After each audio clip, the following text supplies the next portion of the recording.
سبحان اللہ و بحمدہ عدد خلقہ ورضا نفسہ وزینت عرشہ ومداد کلماتہ اعوذ باللہ من الشیطان الرجیم بسم اللہ الرحمن الرحیم رب اشرح لی صدری ویسر لی امری واحلل عقدۃ من لسانی یفقہوا قولی واجعل لی وزیرا من اہلی اللهم ألهمنا رشدا وأعذنا من شرور أنفسنا اللهم أرنا الحق حقا وارزقنا اتباعه اللهم أرنا الباطل باطلا وارزقنا اجتنابه آمین ثم آمین۔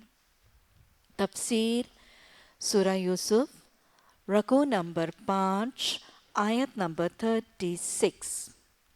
ودخل معه السجن فتيان قال أحدهما إني أراني أعصر خمرا وقال الآخر إني أراني أحمل فوق رأسي خبزا تأكل الطير منه نبئنا بتأويله إنا نراك من المحسنين۔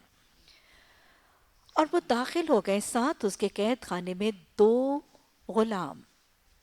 میں نے آپ کو پچھلے سبق میں ہی بتایا تھا کہ احسن القصص ہمارا یہ قصہ جاری ہے، اور اللہ سبحانہ تعالیٰ جب بھی کسی نبی کا، کسی قوم کا، کسی بھی کوئی واقعے کو نریٹ کرتے ہیں تو اس واقعے کی باریکی کے ساتھ چھوٹے چھوٹے مکالمے اور چھوٹی چھوٹی ہیپننگز کو نریٹ نہیں کیا جاتا۔ امپورٹنٹ ایونٹ کا حصہ جو قابل ذکر ہے، اور وہ حصے جن کو اگر لنک اپ کیا جائے تو ایک رودات سمجھ میں آ جاتی ہے، وہ امپورٹنٹ کڑیاں اور وہ امپورٹنٹ لنکس ایک تو بیان کیے جاتے ہیں، اور وہ کڑیاں اور وہ لنکس بیان کیے جاتے ہیں جن سے کوئی اصول، کوئی پیغام یا کوئی میسج کلیئرلی واضح ہوتا ہے۔ اب پچھلے ہم نے سبق میں دیکھا کہ جب حضرت یوسف علیہ السلام پر وہ الزام جو ہے وہ تہمت لگا دی گئی، بہتان لگا دی گئی، تو قوم کی بدفعلی کا حال دیکھ لیجئے کہ انہوں نے ایک نیکوکار، با حیا، ایک با کردار، ایک صالح مومن کو قید خانے میں ڈال دیا، اور معاشرے کی بے حیائی کا اور بے حجابی کا حال دیکھ لیجئے کہ وہ عنصر جو بے حیا تھا، جو بدکار تھا، جو بدفعلی کرنے والا، زناکاری کی دعوتیں اور منڈیاں برپا کرنے والا تھا، اس کو دندنانے کے لیے معاشرے میں کھلم کھلا چھوڑ دیا۔ حضرت یوسف علیہ السلام کی اگلی آزمائش کا آغاز قید خانہ۔ 2 آزمائش، تہمت، الزام، اور اتنی شدید الزام اور تہمت کے بعد قید خانے میں ڈال دیا جانا، اب یہ اگلی آزمائش۔ اگلی آزمائش ہے، آپ دیکھیں کہ اپنے ماں باپ، بہن بھائیوں سے دور، غیر وطن میں ہے، غریب الوطنی کی کیفیت ہے، مسلمان مومن ہونے کے بعد کافروں کی صحبت اور ماحول میں ہے، آزمائش پہ آزمائش ہے، غلام بنتے ہیں، بدکاری کی دعوت ملتی ہے، اور پھر اس کے اوپر تہمت، کلنک کا ٹیکا لگ جانا۔ یاد رکھیے گا، یہ تہمت اور یہ الزام تراشی، یہ بہتان بذات خود بہت بڑا الزام ہے، خود بڑی آزمائش۔ کسی نیکوکار پر، کسی صالح پر، کسی حیادار پر بدکاری کا تہمت، بدکاری کا دھبا اس کے دامن پر لگ جانا، اس کے ماتھے پر بے حیائی کی کلنک کا ٹیکا لگ جانا، یہ بہت بڑی آزمائش، بہت بڑی تکلیف ہے، بہت بڑی دکھ کی کیفیت ہے۔ یہ روحانی آزمائش ہے، یہ اذیت ایک روحانی۔ اس کا جسم پر شاید کوئی اثر نہیں ہوگا، اس پر معیشت اور معاش پر کوئی اثر نہیں ہوگا، لیکن روح اندر سے تڑپ اٹھتی ہے ایک بے حیا کی، اگر اس کے اوپر بے حیائی کا دھبا لگ جائے۔ اور پھر دوسری آزمائش، یہ آزمائش ہے قید کی آزمائش۔ قید خانے میں پھینک دیا جانا، اس میں رسوائی بھی ہے، اس میں ذلت بھی ہے، اس میں بے عزتی بھی ہے، بے آبروئی بھی ہے، اس میں تنہائی بھی ہے، اس میں جدائی بھی ہے، اس میں اذیت بھی ہے، اس میں مار پیٹ بھی ہے، اس میں معاشی تنگی بھی ہے، اور اس میں ساتھ کے ساتھ کھانا پینا، بود و باش، ماحول کیسا ماحول ہے، وہاں پہ مجرم ہی مجرم ہوں گے، کوئی قاتل ہے، کوئی ڈاکو ہے، کوئی راہزنی ہے، تو اس ماحول اور اس صحبت میں رہنا بہت بڑی آزمائش۔ گویا کتنی ملٹی فوکل، اتنی بڑی آزمائش۔ قید کر دینا تو جانوروں کو اللہ سبحانہ تعالیٰ نے، پرندوں کو قید کرنا مسلمانوں کے لیے ناپسند کیا، ایک انسان کا زندہ میں قید میں ڈال دیا جانا بہت بڑی آزمائش۔ اب اس آزمائش میں بھی اللہ کا رویہ کیسا ہوگا، اللہ کی سنت کیسی ہوگی، اور یہ آزمائش بھی کیسے خیر کا پہلو بنے گی. اللہ سبحانہ تعالیٰ نے اس قید میں کیوں ڈالا تھا؟ کیونکہ ہم نے دیکھا کہ ہوتا وہی ہے جو اللہ چاہتا ہے. بڑے سے بڑا طاقتور گروہ، شر چاہنے والا گروہ جب چاہتا ہے، مکروا و مکر اللہ، ان کی چالیں الٹ جاتی ہیں اور ہوتا وہی ہے جو اللہ چاہتا ہے. بڑے سے بڑا نیکوکار بھی اگر خواہش اور ارادہ اور آرزو اور تمنا کرے تو بھی ہوتا وہی ہے جو اللہ چاہتا ہے. یہ نبی نے چاہا تو نہیں تھا، لیکن ہوا کیا تھا؟ جو اللہ نے چاہا تھا. نیکوکاروں اور گناہ گاروں تھوڑے اور زیادہ کے چاہنے سے فرق نہیں پڑتا، ہوتا وہ ہے جو اللہ چاہتا ہے. اللہ جو چاہتا ہے اس کے لیے وہ وسیلے اسباب بنا دیتا ہے. یہاں پہ دیکھیں اللہ نے کیا چاہا. اللہ نے چاہا تھا کہ قید کروا دیں. اللہ کی مرضی، اللہ کی رضا اس قید میں تھی. اللہ نے بستی والوں کے دل میں ڈال دیا اور قید کروا دیا. دونوں چیزیں اس واقعے سے پھر رونما ہو گئی، پھر ظاہر ہو گئی.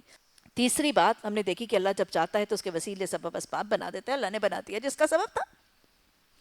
نیکوکار سے نیکوکار، سوالے سے سوالے انبیاء، بڑے سے بڑے محسن انبیاء کے نہ چاہنے کے باوجود بھی ہوتا وہی ہے جو نبی نہیں اللہ چاہتا ہے. قدرت اس کی ہے، حکومت اس کی ہے، اقتدار اس کی ہے، مرضی اسی کی ہے. پھر اللہ جو چاہتا ہے، اگلی بات ہم کیا دیکھتے ہیں بار بار سورہ یوسف میں؟ اس میں کوئی نہ کوئی خیر کا پہلو ضرور ہوتا ہے. اس میں ضرور کوئی نہ کوئی حکمت کار فرما ہے. اس میں حکمت کیا ہے؟ اللہ سبحانہ تعالیٰ نے حضرت یوسف علیہ السلام کو جو اس قید خانے میں رکھا تھا، اس حکیم رب کی اس میں بہت بڑی حکمت تھی، اور اس الخیر رب کی بہت بڑی خیر پس پشت موجود. خیر کیا تھی؟ اب یہ آخری درجہ ہے کہ اب اللہ اس کے بعد حکومت، عہدے اور اقتدار اور فرما روائی کے درجے کھولنا چاہتا ہے. یہ آخری کڑی ہے، یہ آخری سٹیپ تھا اب حکومت کی طرف. اس قید خانے میں اس لیے پہنچایا گیا تھا کہ اس قید خانے سے پھر حکومت کی کنجی کھلوانی تھی. یہ ہے خیر اس قید میں. نظر آ رہی تھی قید خانے میں اگر کوئی حضرت یوسف علیہ السلام یا کسی اور قیدی کو یہ کہہ دے، آج جائیے گا کسی قید خانے میں اور کسی قیدی کو کہیے گا اس میں تمہارے لیے کوئی خیر کا عنصر ہے، سمجھے گا کوئی؟ ہم یہاں تو سمجھتے ہیں کہ ہم قصے کی حقیقت کو اور قصے کی اگلی رودھات کو جانتے ہیں، لیکن وہ شخص جو اپنے مستقبل کو نہیں جانتا وہ اس قید کی حکمت کو سمجھنے سے قاصر رہتا ہے. غلامی میں بھی خیر نکلی، قید میں بھی خیر نکلی، جلا وطنی میں بھی خیر نکلی، قتل کی سازش میں بھی خیر نکلی، بکنے میں بھی خیر نکلی. اللہ کے ہر کام میں خیر اور حکمت ہے. قید کی خیر کیا تھی کہ اس قید نے اب کنجی بننا تھا حکومت کی. یہ قید اب آخری سٹیپ تھا، آخری زینہ تھا. قید نے آخری سٹیپ بن جانا تھا حکومت، عہدے، اقتدار کے دروازے کھولنے کا. اس میں حکمت کیا تھی؟ اس قید کے دوران اللہ سبحانہ تعالیٰ کی حکمت عملی حضرت یوسف علیہ السلام کی تربیت تھی.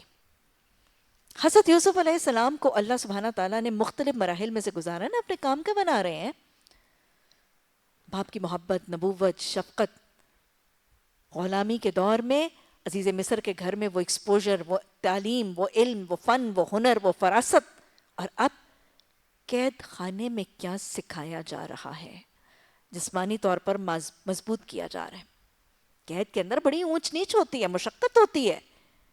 جسمانی طور پر مضبوط کیا جا رہا ہے. کبھی کھانا ملے گا، کبھی نہیں ملے گا، کبھی مار پیٹ ہوگی، کبھی دھکم پیل ہوگی، کبھی گرمی ہوگی، کبھی سردی ہوگی. وہ گھر والا ماحول تو نہیں ہے. تو اللہ سبحانہ تعالیٰ جسمانی طور پر مضبوط کرنا چاہتا ہے. اور یاد رکھیے گا یہ قید صرف جسمانی مضبوطی نہیں، اعصابی طور پر بھی مضبوط کرتی ہے.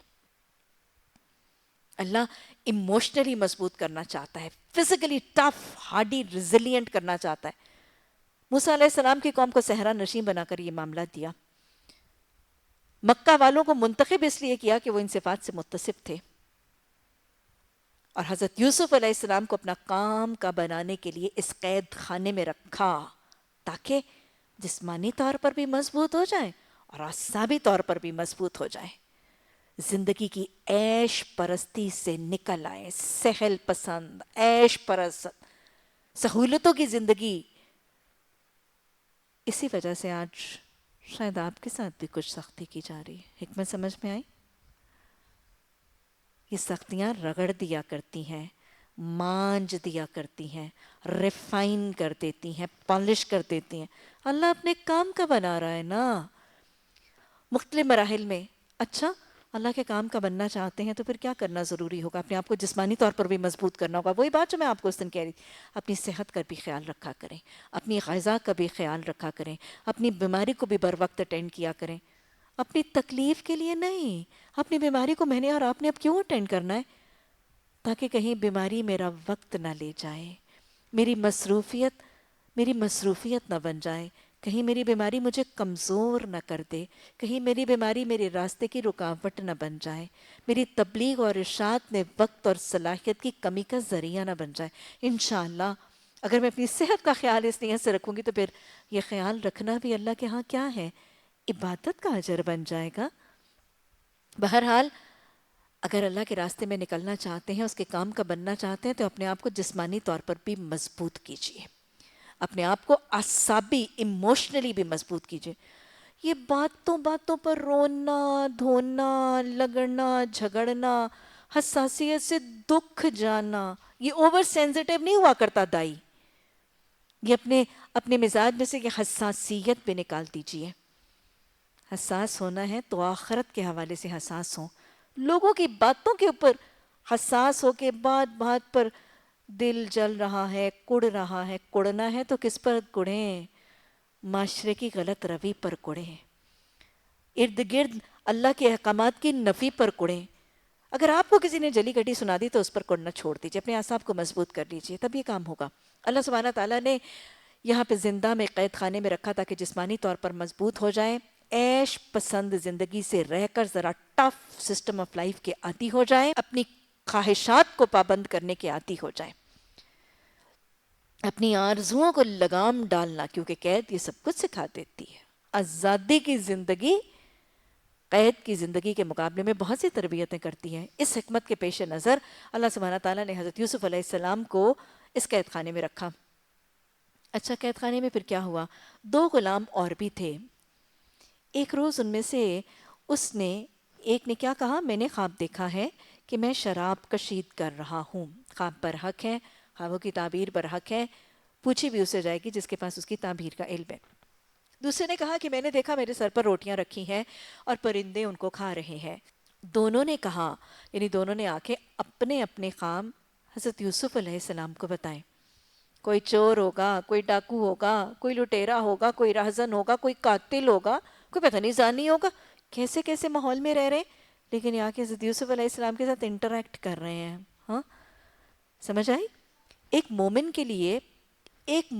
کے لیے جو پہلے 4 معاملات ہم نے 4 قسم کے تعلقات دیکھے تھے، ہے نا، انسانی تعلقات، ان میں سے صرف موالات کا تعلق نہیں کیا جائے گا، باقی 4 کے اندر سے 3 قسم کے تعلقات ایک مومن سب کے ساتھ کرے گا. حضرت یوسف علیہ السلام بطور محسن معاملات، تواضع، خیرخواہی یہ سب کے ساتھ کرتے ہوئے نظر آ رہے ہیں. اور اس قید خانے میں رہ کے کوئی چور ڈاکو چکا راہزن ڈکیت اس کے ساتھ بھی ظاہر ہے جو قید خانے میں کوئی مجرم ہی ہے نا، کوئی جرم کر کے یہاں پہ پکڑے ہوئے آئے ہیں، ان کے ساتھ معاملہ ہے، ان کے ساتھ انٹریکشن ہے، ان کو چھوڑا نہیں جا رہا. اچھا وہ دونوں کیوں آئے تھے؟ کیا حسن یوسف علیہ السلام سے مروب ہو کے آئے تھے؟ اتنا حسین ہے، پورے کے پورے قید خانے میں سب سے زیادہ خوبصورت حضرت یوسف علیہ السلام ہے. ہاں آج تو ہم شاید حسن سے مروب ہوتے ہیں، لیکن یہ حسن سے مروب ہو کے نہیں آئے تھے. واللہ ابھی آپ کو پتہ چل جاتا ہے یہ کیوں آئے تھے. یہ حسن یوسف علیہ السلام سے مروب ہو کے یہ قید خانے میں حضرت یوسف علیہ السلام کی طرف نہیں آئے تھے. دونوں نے کہا کہ ہمیں اس کی تعبیر بتا دیں، ہم دیکھتے ہیں کہ آپ کون ہیں. اِنَّا نَرَاكَ مِنَ الْمُحْسِنِينَ. احسان یوسف علیہ السلام وجہ بنا تھا ان دونوں کو اپنی طرف کھینچنے کا. حسن یوسف نہیں، احسن القصص میں داستان کس کی ہے؟ احسان یوسف علیہ السلام کی داستان ہے. یہ حسین یوسف علیہ السلام کی نہیں، محسن یوسف علیہ السلام کی داستان ہے، جو مجھے اور آپ کو یہ ردودات کیا سکھاتی ہیں؟ احسان سکھاتی ہے، ایک دائی کے طور پر محسن ہونے کا طریقہ اور وتیرے کی طرف مائل کرتی ہے۔ یہ دو مجرم حضرت یوسف علیہ السلام کے پاس اپنے خوابوں کی تعبیر پوچھنے کے لیے کیوں آئے تھے؟ ان کو دعوت نہیں دی تھی حضرت یوسف علیہ السلام نے، یہ خود سے خود کھینچے چلے آئے تھے۔ آپ کا احسان تھا، آپ محسن تھے۔ گویا محسن وہ شخص ہو جاتا ہے جو میگنیٹ بن جاتا ہے۔ محسن کو پھر لوگوں کو دعوت دینی نہیں پڑتی، لوگ خود سے خود اس کی طرف کھینچتے چلے آتے ہیں۔ حضرت یوسف علیہ السلام کا حسن اخلاق ہوگا، ان کے حسن معاملات ہوں گے، اور عین ممکن ہے کہ ان کی حسن عبادات ہوں گی، جنہوں نے ان دونوں قیدیوں کو حضرت یوسف علیہ السلام کی طرف مائل کر دیا۔ اصول کیا ہے؟ دعوت دینے والا دائی نبیوں کا نائب ہوتا ہے۔ نبیوں کی نیابت کا اور دین کی دعوت کا کام کرنا چاہتے ہیں تو پھر اپنے آپ کو کیا بنانا ہے؟ حسین بنانا ہے؟ اپنے حسن کی فکر چھوڑ کے اپنے آپ کو محسن بنانے کی طرف لگ جائیے۔ اپنے آپ کو محسن بنائے۔ دین کا دائی اس کے اخلاق میں حسن ہوتا ہے، اس کے معاملات میں حسن ہوتا ہے، اور اس کی عبادات میں حسن ہوتا ہے۔ کیا یہ تینوں کے تینوں حسن محسن انسانیت محمد صلی اللہ علیہ وسلم کے رویے کے اندر نظر آتے ہیں کہ نہیں؟ عبادات میں حسن ہے۔ وہ ایک صحابی جب آئے تھے اور مشرکین مکہ نے کہا تھا کہ محمد صلی اللہ علیہ وسلم کے پاس نہ جانا، ان کا کلام نہ سننا، یہ جادو کر دیتے۔ کانوں میں روئی ٹھونس لی تھی انہوں نے۔ کیا تھا؟ نبی صلی اللہ علیہ وسلم کی وہ نماز کی کیفیت اور نماز کا حسن جو تھا وہ کھینچ کے لے آیا تھا۔ ایسے تھا کہ نہیں؟ تو اگر چاہتے ہیں کہ دین کی دعوت دینے والے بن جائیں تو کس کس چیز میں حسن لانا ہے؟ دہرا دیجئے۔ اخلاق میں حسن پیدا کرنا ہے۔ اپنی زندگی سے کس چیز کو خارج کر دیجئے؟ بد اخلاقی کو، بدتمیزی، بد زبانی، ہر قسم کے بد والے الفاظ کو۔ لا یحب اللہ الجہر بالسوء، اللہ کو بدگوئی پسند نہیں۔ یہ بدی والے کلمات نکال دیجئے، اپنے اخلاق میں سے ہر قسم کی بدی کا عنصر نکال دیجئے۔ معاملات میں حسن لے آئیے، اپنے عزیزوں، اپنے رشتہ داروں، اپنی اولادوں، اپنے ازواج، اپنے ہمسایوں، اپنے ماتحتوں، اپنے ملازموں، اپنے زیر دستوں کے ساتھ ہمارے رویے میں حسن آ جائے، تاکہ ہمیں لوگوں کو قائل نہ کرنا پڑے، لوگ خود سے خود ہمارے دین کی دعوت کی طرف مائل ہونے لگے۔ ایک دائی میگنیٹ بن جاتا ہے۔ آج بسا اوقات ہم دین کی دعوت دیتے ہیں اور ہماری بات میں اثر نہیں ہوتا، لوگ ہمارے ساتھ جمع نہیں بلکہ ہمارے ارد گرد سے چھٹ جاتے ہیں۔ بس اوقات آپ بھی شاید یہ کمپلین کریں گی، اور بہت سے پرانے بیچز کی خواتین آ کے یہی کمپلین کرتی ہیں، اچھی بلی کلاس چلی تھی۔ کیونکہ ہم جب بھی کوئی کلاس کا اجرا کرتے ہیں، کبھی بھی کسی کلاس کو شروع کیا جاتا ہے تو اس کو اچھی طرح سے اس کی دعوت دی جاتی ہے، اس کے ہینڈ آؤٹس بنائے جاتے ہیں، اس کے میسیجز بھیجے جاتے ہیں، اس کے بینرز لگائے جاتے ہیں، ڈور ٹو ڈور کیمپین۔ اور پھر خواتین آتی ہیں، اچھی والی کلاس چلی تھی، 15-20 لوگ آئے تھے، پتہ نہیں لوگ قرآن سننا ہی نہیں چاہتے، یہ لوگ نہیں۔ ارے نہیں، ان کو معرض اسلام الزام ٹھہرانے کی بجائے اپنے گریبان میں تو دیکھیں، کیا کمی ان میں تھی؟ وہ تو قرآن کی محبت میں آ گئے تھے۔ کیا ہمارے اخلاق، ہمارے معاملات، ہمارے رویوں میں کچھ کمی تو نہیں تھی؟ کیا ہم محسن بھی بنے تھے کہ نہیں بنے تھے؟ تو لہٰذا جب دائی محسن بن جاتا ہے اور حسن اخلاق کی حلاوت اس کے اندر آ جاتی ہے اور حسن معاملات کی مٹھاس اس کے اندر پیدا ہوتی ہے تو پھر لوگ اس کی طرف مائل ہوتے ہیں۔ اگر دعوت میں تاثیر نہ ہو تو اپنے احسان کے رویے کو پرکھ لیجیے گا۔ آج بس اوقات ہم کہتے ہیں کہ ہمارے گھر والے، ہمارے عزیز، ہمارے رشتہ دار ہماری بات نہیں سنتے۔ سنانا چاہتے ہیں تو پھر کیا بن جائے؟ محسن بن جائیں، محسن بن جائیں۔ اتنی حلاوت، اتنی چاشنی، اتنی مٹھاس ہو۔ میں بس اوقات کہتی ہوں، ہمیشہ جب بادام کھایا جاتا ہے تو کون سا بادام تھوکا جاتا ہے؟ کڑوا بادام تھوک دیا کرتے ہیں۔ میٹھا بادام بن جائے آپ کو کوئی نہیں تھوکے گا۔ اور مٹھاس کس کی ہونی چاہیے؟ ہمارے لہجے کی، ہمارے اخلاق کی، ہمارے معاملات کے اندر اتنا حسن اور اتنی چاشنی اور اتنی شیرینی ہو۔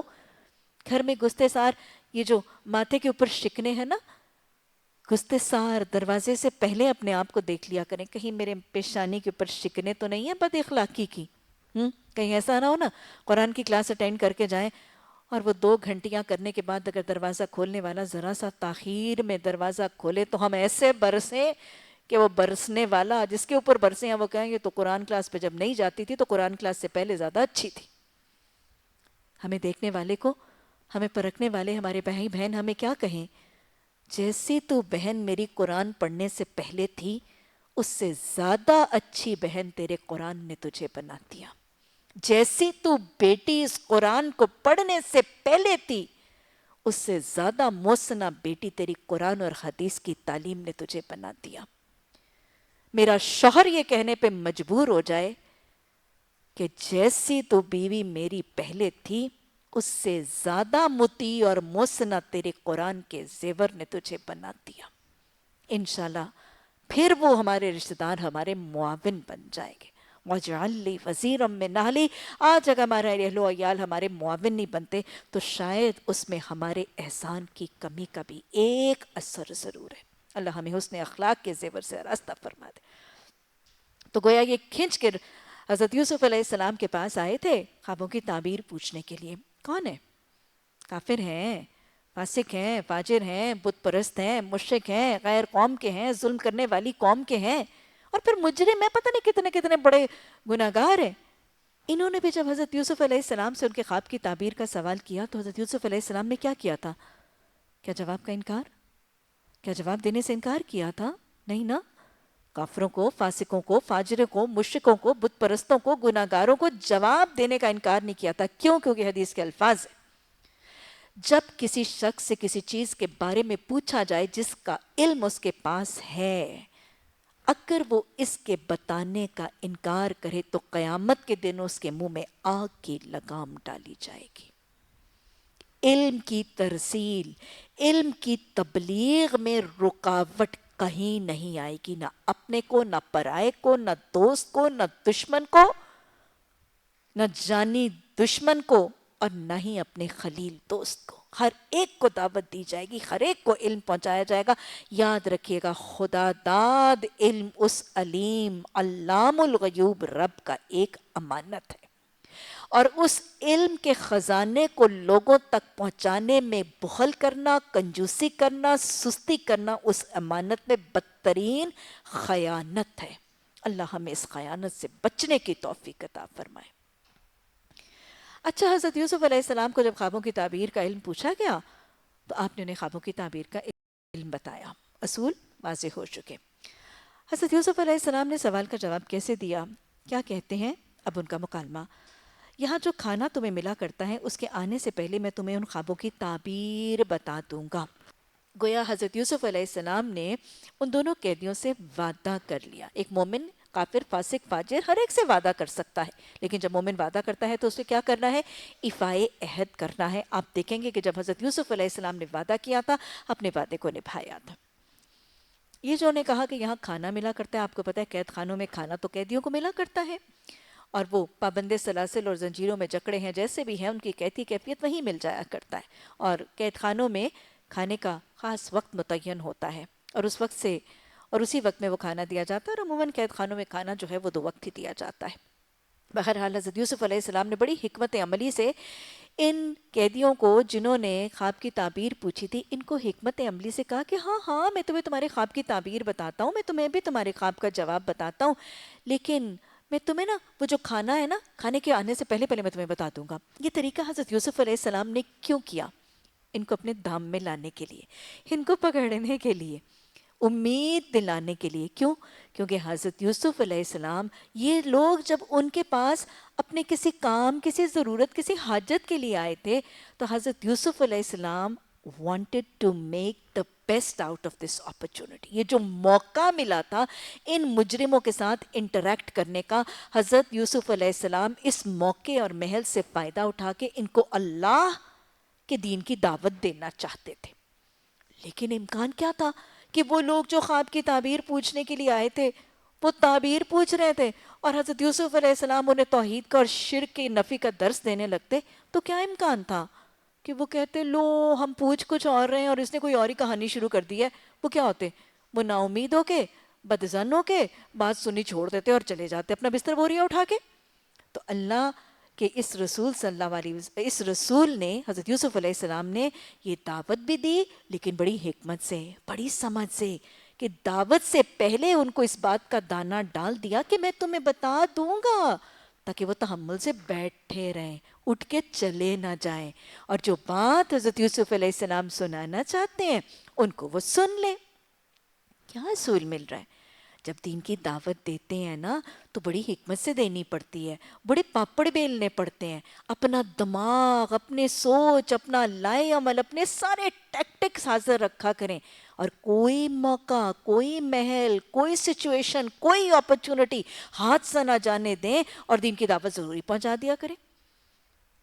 اور بڑے ہی خوبصورت طریقے سے حضرت یوسف علیہ السلام نے دعوت دی، لیکن ایک سنت اور نظر آ رہی ہے حضرت یوسف علیہ السلام محسن کی۔ کس کو دعوت دے رہے ہیں؟ وہ لوگ جن کے لیے وہ مفید بن گئے تھے، اسی لیے آ رہے تھے نا۔ حضرت یوسف علیہ السلام کے پاس یہ دو مجرم اس لیے آئے تھے کہ ان کے پاس کیا تھا؟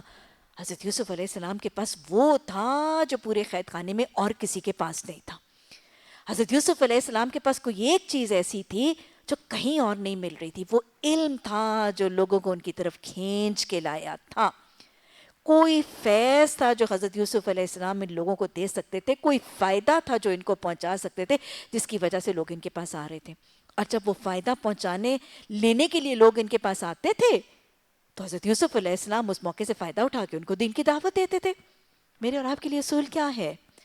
میں اور آپ انشاءاللہ اپنی بستی، اپنے گھروں، اپنے معاشرے میں جب دین کی دعوت کے لیے نکلیں گے تو ایک تو اصول، اپنے گرد و پیش کے لیے مفید بن جائیے، اپنے گرد و پیش میں، اپنے ماحول میں، اپنے لوگوں کے لیے مفید بن جائیے۔ میں پھر وہی کڑوے بادام کی مثال دوں گی۔ اگر آپ مفید بن جائیں گے، اپنی بہن، اپنی بھابھی، اپنی ہمسائی کے لیے اتنے ہیلپ فل بن جائیے، اتنے سپورٹیو بن جائیے، اتنے معاون بن جائیے کہ اب آپ کے بغیر ان کا گزارا ہی نہ ہو، آپ انڈسپینسیبل بن جائیں اپنی برادری کے لیے۔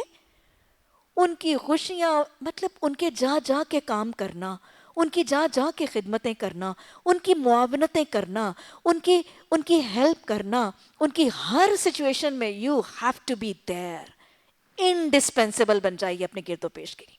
جب آپ اتنے ان اوائڈیبل اور اتنے انڈسپینسیبل ہوں گے پھر آپ ہلکے نہیں رہیں گے، پھر آپ کو کوئی کڑوا بادام بن کے تھوکے گا نہیں، مفید بن جائیے۔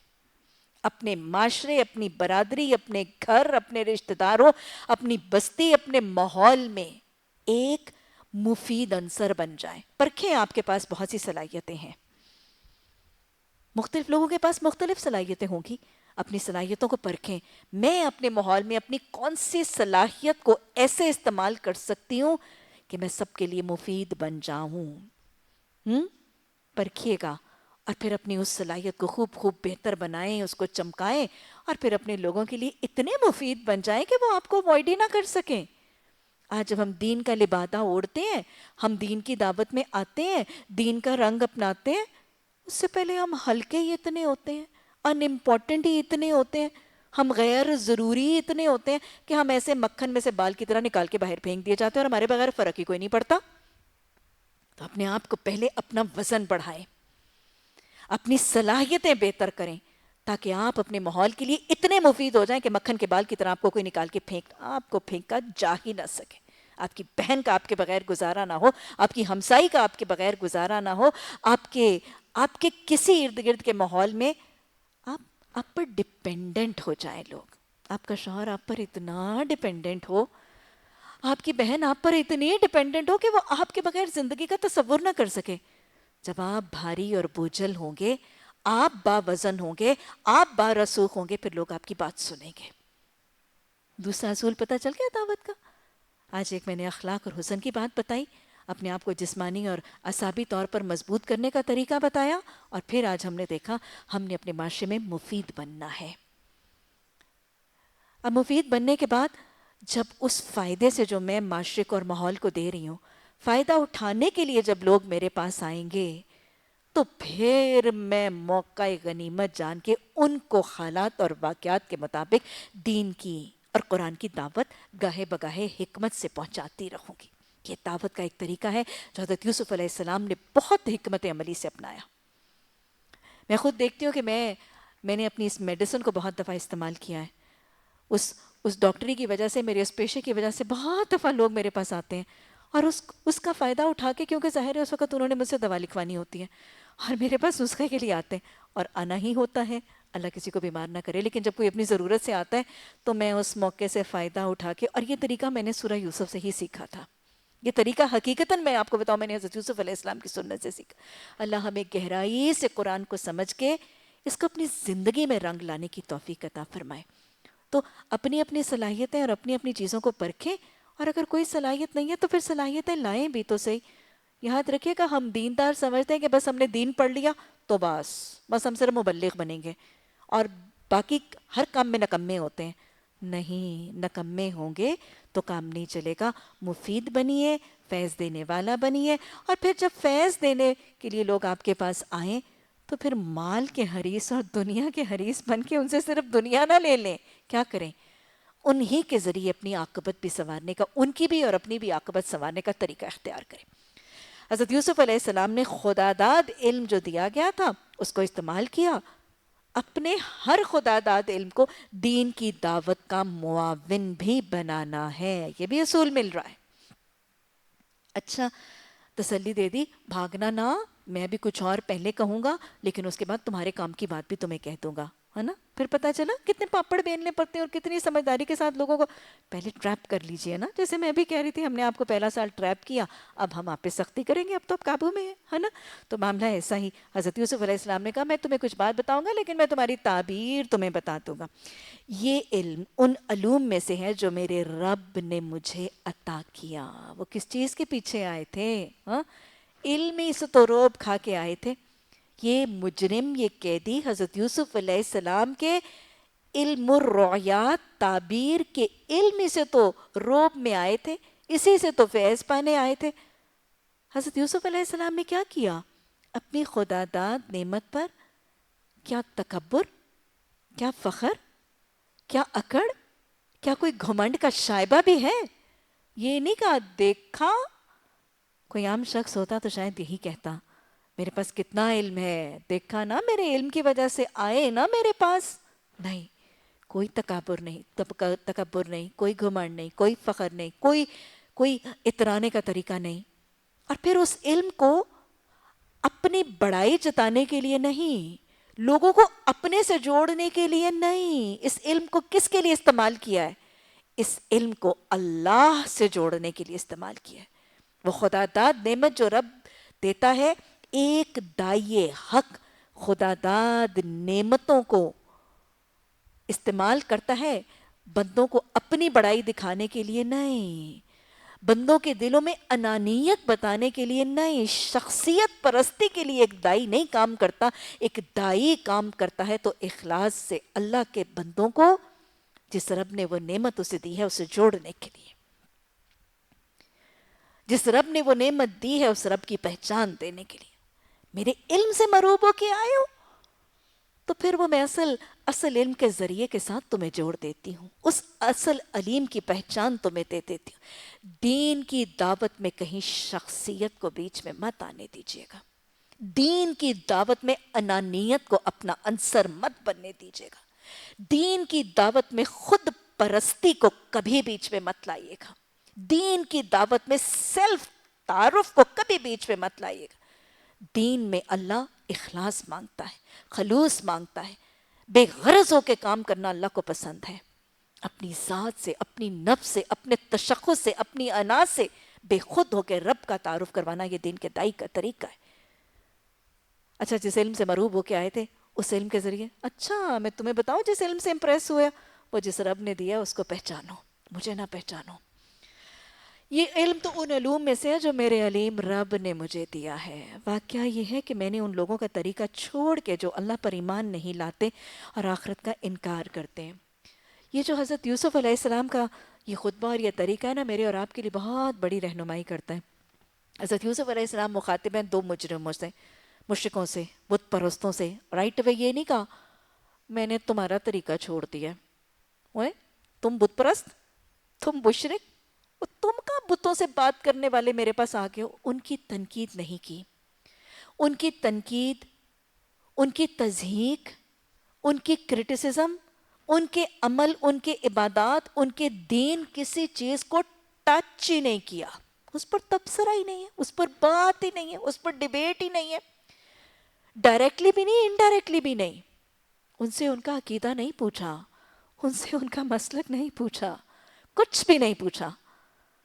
اور پھر ان کے عقیدے پر، ان کے تصور پر، ان کی عبادات پر ڈائریکٹ ضرب نہیں لگائی. میں تمہاری طرح بتوں کو نہیں پوچھتا، یہ نہیں کہا. میں تمہاری طرح بال کھلے نہیں چھوڑتی، میں تمہاری طرح نیل پالش نہیں لگاتی. نہیں، کیا کہا؟ میں کچھ ان لوگوں کی طرح نہیں کرتا. ایک ڈیفیوز سا طریقہ، غیر محسوس. یاد رکھیے گا، جب دعوت میں ضرب ڈائریکٹ لگتی ہے تو وہ جس پر ضرب لگائی جاتی ہے وہ پھر ہاسٹائل ہو جاتا ہے، وہ نگیٹ کرے گا، اس کو ریئیکٹ کرے گا. کیونکہ مذاق اڑانا، تضحیک کرنا، تنقید کرنا کسی کو بھی اچھا نہیں لگتا اور قابل قبول نہیں ہوتا. وہ نیگیٹیوٹی کی طرف لے جاتا ہے. یہ دعوت کا اگلا اصول ہے. میں نے ان لوگوں کا طریقہ، یہ نہیں میں نے تم لوگوں کا طریقہ، نہیں، میں نے ان لوگوں کا طریقہ، وہ ہے، وہ کوئی تھرڈ پارٹی ہے، تمہارا میرا ان سے کیا سروکار. میں نے ان لوگوں کا طریقہ چھوڑ دیا ہے جو اللہ پر ایمان نہیں لاتے اور آخرت کا انکار کرتے ہیں. دعوت میں لگاتار اللہ کا تعارف جاری. جو اللہ پر ایمان نہیں لاتے اور آخرت کا طریقہ کا انکار کرتے ہیں. اچھا، وہ کوئی ان ہے، تم تو نہیں ہو، تم تو بہت اچھے ہو، تمہاری تو میں بات ہی نہیں کر رہی. پھر جب میں نے ان کا طریقہ چھوڑا تو پھر میں نے طریقہ کون سا اختیار کیا؟ اپنے بزرگوں کا، ابراہیم، اسحاق، یعقوب علیہ السلام کا طریقہ. اللہ کے تعارف کے بعد پہلا عقیدہ کون سا تعارف کروایا؟ شرک کی نفی کر دی، توحید کی پہچان کروا دی. ہاں، اللہ کی پہچان کروا دی توحید کے ساتھ. صرف اللہ کا تذکرہ واحد کا نہیں، اس اللہ کی پہچان کروائی. پھر اس کے بعد آخرت کا تصور یاد دلا دیا. پھر اس کے بعد عقیدہ رسالت کا تعارف کروا دیا، نبیوں کا تعارف کروا دیا. ہمارا یہ کام نہیں کہ اللہ کے ساتھ کسی کو شریک کریں. پہلے واحد کا تصور، اس واحد کا تعارف، اس کے ساتھ ملاقات کا دن، اس کے نبیوں کا تعارف، اور پھر ایک غلط روی. ہمارا یہ کام نہیں کہ اللہ کے ساتھ کسی کو شریک کریں، یعنی جس رب کا میں نے تعارف کروایا اس کے ساتھ تو کسی کو شریک کریں. کتنا ربط ہے، کتنا تسلسل ہے، اور کتنا سادہ ہے، کتنا عام فہم ہے، کتنا کلیئر کٹ دو ٹوک بات ہے کہ نہیں. کو بہت لمبی چوڑی لفاظی ہو رہی ہے، سیدھے سادھے دو ٹوک کلیئر سی باتیں. ہمارا یہ کام نہیں کہ اللہ کے ساتھ کسی کو شریک کریں. در حقیقت یہ اللہ کا فضل ہے. کس چیز کی طرف مائل کیا جا رہا ہے؟ شکر کی طرف. ہم پر اور تمام انسانوں پر کہ اس کے سوا، اس نے اپنے سوا ہمیں کسی کا بندہ نہیں بنایا. مگر اکثر لوگ شکر نہیں کرتے. شکر کی طرف مائل کر دیا اور توحید کی طرف جما دیا، شرک سے کچھ بیزار کر دیا. اے زندہ کے ساتھی ہو، یعنی اپنا ان کے ساتھ ایک قرب شو کیا. بھئی تم تو میرے ساتھی ہو. وہی چیز جو میں آپ کو کہتی ہوں، گناہ گار سے نہیں، گناہ سے نفرت کیا کریں. گناہ سے نفرت کا اظہار بھی کیا کریں، گناہ گار سے نفرت کا اظہار بھی نہ کیا کریں. گناہ گار ہے، قیدی ہے، مجرم ہے، یہ نہیں کہا ہے گناہ گاروں، نہیں ہے میرے زندہ کے ساتھیوں. پازیٹیو طریقہ ہے. تم خود ہی سوچو. اب ذہن کو متحرک کیا، ایک میسج دیا، ایک پیغام دیا. اب مخاطب کو خود سوچنے پر آمادہ کیا. تم خود ہی سوچو نا، بہت سے متفرق رب ہیں یا وہ ایک جو سب پر غالب ہے. سوال کرنا دعوت کا ایک افیکٹو طریقہ ہے. میں حدیث میں بہت دفعہ بتا چکی ہوں. سوال کرنے سے کیا ہوتا ہے؟ ایک وہ شخص جو جامد ہو گیا ہوتا ہے نا، اس کے اندر تھوڑا سا تحرک آ جاتا ہے. کیونکہ منوٹنس بات سوچتے سوچتے کیا ہوتا ہے، کچھ لیک آف انٹرسٹ ہو جاتا ہے. سوال کرنے کی وجہ سے پھر ایک انوالومنٹ، ایک پارٹیسپیشن آ جاتی ہے. پھر سوال کرنے کی وجہ سے اپنا دماغ لڑانے کی طرف مخاطب جو ہے وہ کوشش کرتا ہے. پھر سوال لگانے کی وجہ سے اپنا محاسبہ ہونا شروع ہو جاتا ہے نا. اور دائی کا وہ بہت سا کام جو بسا اوقات اس کو دعوت دینا، وہ محاسبے سے خود ہی مسئلہ سیٹل ہو جاتا ہے. اب تم ہی سوچو نا کہ ایک رب بہت ہے یا بہت سے رب ضروری ہیں. کیا دعوت دی ہے؟ ذات واحد عبادت کے لائق، زبان اور دل کی شہادت کے لائق، اسی کے ہے فرمان اطاعت کے لائق، اسی کی ہے ذات عبادت کے لائق. جھکاؤ تو سر اس کے آگے جھکاؤ، لگاؤ تو لو اسے اپنی لگاؤ. کتنے خوبصورت طریقے سے یہ دعوت دے دی. اور پھر یہ سمجھا دیا، دیکھو اگر وہی بات جو اللہ نے قرآن میں بہت جگہ سمجھائی ہے مثالوں سے، ایک غلام ہے جس کے بہت سے مالک ہیں، اور ایک غلام ہے جس کا ایک مالک ہے، بتاؤ کون اچھا رہے گا؟ یا سوچنے پر مجبور کیا. ایک اللہ کو راضی کرنا آسان ہے یا بہت سے اللہوں کو راضی کرنا آسان ہے؟ ایک رب کو منانا آسان ہے یا بہت سے ربوں کو منانا آسان ہے؟ ایک کی ماننا آسان ہے یا بہت سے لوگوں کی ماننا آسان ہے؟ اس چیز کی طرف ان کو خود سوچنے پر مجبور کیا. وہ ایک سجدہ جو تجھ پہ ہے گراں، ہزار سجدوں سے دیتا ہے آدمی کو نجات. یہ فلسفہ سمجھا دیا. اس کو چھوڑ کر تم اب جب وہ ذرا سا سوچ ہی رہے ہیں تو وہ سوچ رہے ہیں کہ اچھا یہ تو واقعی ایک بہتر ہے. پھر ذہن میں خیال آ رہا ہے، لو ہمارے تو آباء و اجداد بہت سو کوئی مانتے آ رہے ہیں، ابھی اس کی دمان کی مشینری چل رہی ہے تو اگلی بات فلوٹ کر دی. دیکھ رہے ہیں کتنا ربط ہے، کتنی کنٹینیوٹی ہے ان کی بات. دعوت میں ربط اور تسلسل ہونا ضروری ہے. اگر آپ دعوت کے لیے نکلیں گی اور دعوت کے لیے کسی چھوٹے سے درس میں بھی بیٹھیں گی اور اگر آپ کی بات میں ربط نہیں ہوگا تو میں آپ کو بتاؤں تاثیر نہیں ہوگی، کبھی بھی تاثیر نہیں ہوگی. آپ کے پاس علم کا ایک سمندر ہے لیکن آپ بے ربط بات کریں گی. آپ کے پاس بہت سی حدیث ہیں، کبھی آپ اخلاق کی پکڑ لیتی ہیں، کبھی آپ نماز کی پکڑ لیتی ہیں، کبھی آپ سود کی بتا دیتی ہیں، کبھی آپ حیا کی بات کر دیں گی. نیٹ اینڈ آف دا ڈے اس محفل کو آپ کی طرف سے شاید مربوط پیغام کچھ بھی نہیں ملے گا. تو لہٰذا دعوت میں ربط ہونا ضروری ہے. ربط کیسے آئے گا؟ دعوت سے پہلے اپنے اس درس کو مربوط کرنے کے لیے کچھ وقت لگانا ضروری ہے. یہ بات پلے سے باندھ دیجئے. آپ کے پاس چاہے کتنا بھی علم آ جائے، آپ کے حافظے میں کتنی بھی حدیثیں کیوں نہ ہوں، آپ کے حفظ میں کتنی قرآن کی آیات بھی کیوں نہ ہوں، اپنی بات سے پہلے کسی لیکچر، کسی سیشن سے پہلے اس لیکچر کو مربوط کرنے کے لیے وقت لگائیے بغیر کبھی مت جائیے گا. بس اوقات کہتی ہوں کہ میں لیکچر کی تیاری کر رہی ہوں تو میرے میاں صاحب کہتے ہیں اب تم کیوں تیاری کرتی ہو، کس چیز کی تیاری کرتی ہو؟ تو وہ بات وہی ہے، وہ تیاری کی ضرورت ہوتی ہے. اور میں آپ کو بتاؤں کہ جتنا علم زیادہ آتا جائے گا شاید اتنی تیاری کی ضرورت بھی بڑھتی جائے گی، کیونکہ اس اتنے بڑے سمندر میں سے وہ ایک کمپریہنسو میسج دینے کے لیے آپ کو ایک آرڈر ارینج کرنا پڑتا ہے. کبھی بھی یہ بات پلے سے باندھ لیجیے. اللہ سبحانہ تعالیٰ اگر آپ کو کسی درس کا موقع دے اور آپ کو اس کام کے لیے چنے تو وہ اللہ کا بہت بڑا احسان ہوگا. لیکن کبھی اپنے لیکچر کو باقاعدہ تیار کیے بغیر ڈیلیور کرنے کے لیے مت جائیے گا، چاہے آپ کے پاس کتنا علم کیوں نہ ہو. شیطان کبھی کبھی اوور کانفیڈنٹ، تجھے تو اتنا آتا ہے درس دینا تو اب تیرے دائیں ہاتھ کی کھیل ہے، وہ بیٹھی بیٹھی تو نے 10 حدیثیں سنا نہیں ہے، کوئی نہیں ضرورت. نہیں، don't you ever do that. کیونکہ جب آپ تیاری کے بغیر جائیں گے آپ کا ذہن منتشر ہوگا. مربوط کیجئے، چاک آؤٹ کیجئے، پلان آؤٹ کیجئے، لکھ لیجئے 1 2 3 صرف پوائنٹرز لکھ دیجئے. لیکن اپنے درس، اپنے لیکچر کو مربوط کرنے اور پلان کرنے کا وقت لگائے بغیر خدا را کبھی درس کے لیے مت جائیے گا، چاہے آپ کو کتنا عبور اور حفظ کیوں نہ آ جائے. اور یہ بھی یاد رکھیے گا کہ جو سامعین ہیں ان کا وقت آپ کے پاس اللہ کی امانت ہوگا، اور اس وقت کو بے ربط، غیر مربوط، غیر مؤثر باتوں میں ضائع کرنا امانت میں خیانت ہوگا. ان کے اس وقت میں خیانت سے بچنے کے لیے اپنا وقت لگائیے، اپنی تیاری میں وقت صرف کریں. یہ میں آپ کو بار بار سمجھا رہی ہوں، یہ بہت اہم نقطہ ہے.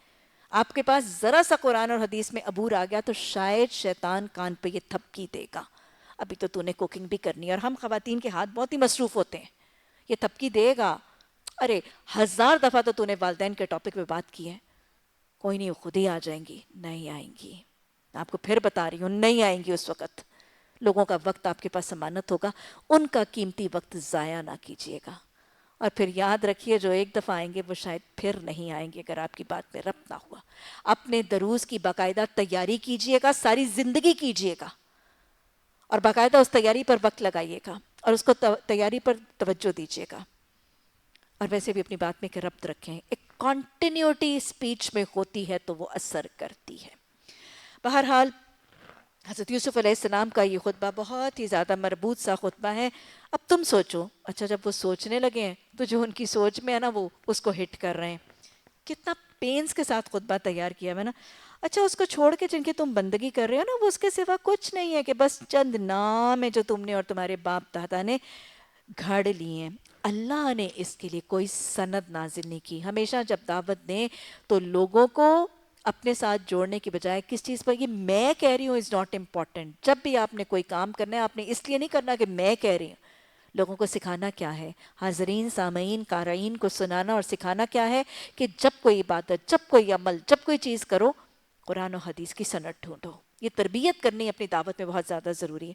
تو یہ جو لوگ تم لوگ شرک کرتے ہو نا، یہ جو تم لوگ بت پرستی کرو، اس کے لیے سند کوئی نہیں ہے، کوئی لاجک نہیں ہے. لاجک کی طرف لانا اور لاجکلی دعوت دینا بھی دعوت کا ایک بہت پرتاثیر طریقہ ہے. فرما روائی کا اقتدار اللہ کے سوا کسی کے لیے نہیں ہے. اس کا حکم ہے کہ خود اس کے سوا تم کسی کی بندگی نہ کرو. یہی ٹھیٹ سیدھا طریقہ زندگی ہے. اب یہ سمجھانے کے بعد کتنی ایفیکٹو طریقے سے ان کے سارے شرک، ان کے دل میں جو خیالات آ رہے تھے، اچھا پھر یہ تو کہہ رہے کہ توحید ہے اور ایک اللہ ہے اور بت وغیرہ کچھ بھی نہیں ہے، تو میرے ماں باپ کیا کرتے رہے؟ اس کا جواب کہ ماں باپ کیا کرتے رہے؟ وہ تو بغیر کسی لاجک کے کام کرتے رہے. تو ان کو یہ ڈائریکٹلی ان کو مشرک، ان کو گناہ گار نہیں کہا، لیکن ایک لاجک کی طرف ذہن کو مائل کیا اور پھر دو ٹوک توحید میں اللہ کا پیغام دے دیا، ٹھیک طریقہ زندگی سکھا دیا. پھر لوگوں کے دلوں میں امکان کیا ہے کہ یہ خیال آئے گا یہ ایک آدمی مجھے یہ کہہ رہا ہے اور میرا معاشرہ، میری برادری کی اکثریت دوسری چیز کہہ رہی ہے.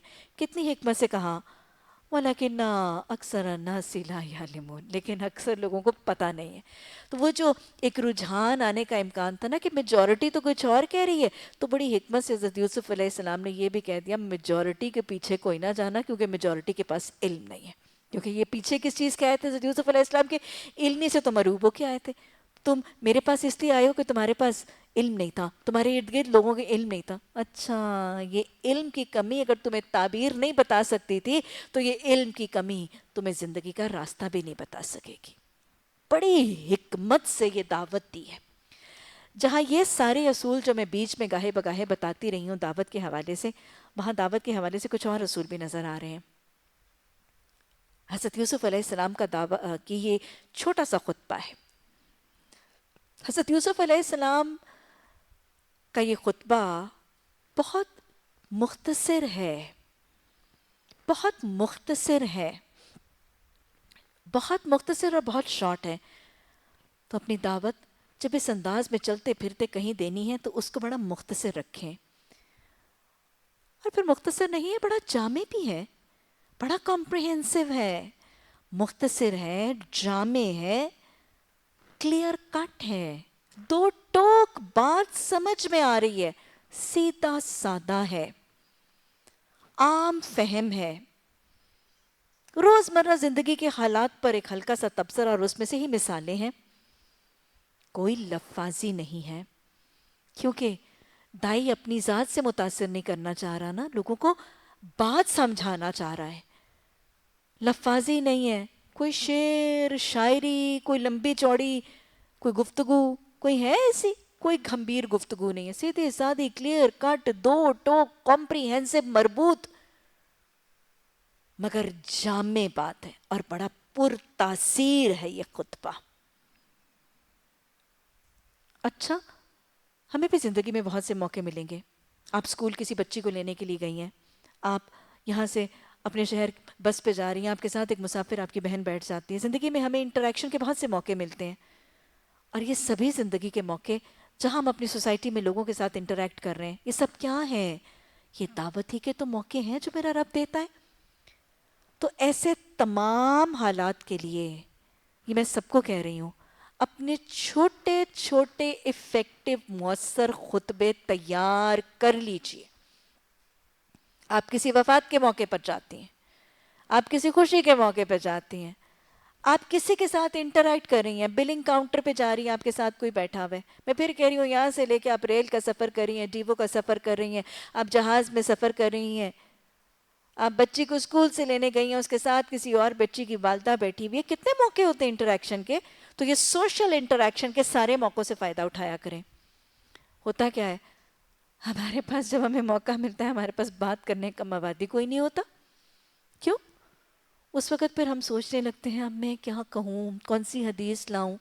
نہیں, اب سے کیا کرنا ہے, اپنے چھوٹے چھوٹے افیکٹو 5 سے 7 منٹ کی اس قسم کے بڑے 2 ٹوک خطبے تیار کر کے رکھیے. ایسے جیسے دعوت نامہ تیار ہوتا ہے نا, اور میں ہینڈ بیگ سے نکال کے اس کو دے دیتی ہوں, بس اسی طرح کے چھوٹے چھوٹے خطبے تیار کر لیجیے. کہیں نماز پر, کہیں طہارت پر, فرقہ واریت پر نہیں, بدعت پر نہیں, اس طرح کی باتوں پر نہیں, جنرل ڈیفیوز, والدین پر, موقع محل کی مناسبت سے وہ 4-5 منٹ کی بڑی افیکٹو مؤثر آپ کی تقریر ہر موقع کے لیے تیار ہونی چاہیے. تو 5-10-15 ایسے افیکٹو سے خطبے جس میں تھوڑی سی ایک حدیث, کوئی ایک خوبصورت سی آیت, سارا ہی قرآن اللہ کا خوبصورت ہے, ایک آیت, ایک حدیث اور کوئی چھوٹا سا انٹرسٹنگ کلپ جو ہے اس کو شامل کر کے ایک مربوط سا, کوئی بیٹھی ہے اور آپ اس کو نماز کا میسج دے دیجئے, کسی کو والدین کا میسج دے دیجئے, کسی کو حیا کا ایک پیارا سا میسج دے دیجئے. تو یہ جامع سے خطبے اپنے پاس لکھ لیجئے, بے شک مجھے چیک کرنے کے لیے دے بھی دیجئے. ہاں, اور انشاءاللہ بہت سے لوگ تیار کریں گے مختلف موضوعات پر ایز اے کلاس. فارغ ہونے کے بعد بیٹھ جائیے اور ایک دوسرے کی ڈیوٹی لگا دیجئے, تم اس پہ تیار کر دو, تم اس پہ تیار کر دو, تم اس پہ تیار کر دو, ٹھیک ہے. اور پھر وہ ہم سب ایک دوسرے کو سرکولیٹ کر دیں گے تاکہ مختلف حالات میں, اور پھر ہم نے اس کو رٹ لیا ہوگا, اس کو ہم نے یاد کر لیا ہوگا, اس کا سیکوینس بھی ہم نے یاد کر لیا ہوگا. موقع ملے گا بڑے پیار سے ہم وہ چھوٹا سا افیکٹو خطبہ لوگوں تک پہنچا دیں گے. یاد رکھیے گا یہ معاشرے میں امر بالمعروف اور نہیں عن المنکر کا ایک بڑا پیسو سا رول ہے. جب زندگی کا مقصد, میری زندگی کا مقصد تیرے دین کی سرفرازی بن جاتا ہے, تو پھر میں زندگی کا کوئی موڑ ایسا نہیں رہنے دوں گی جہاں پہ میں دعوت نہ پہنچاؤں. سمجھ میں آ گیا؟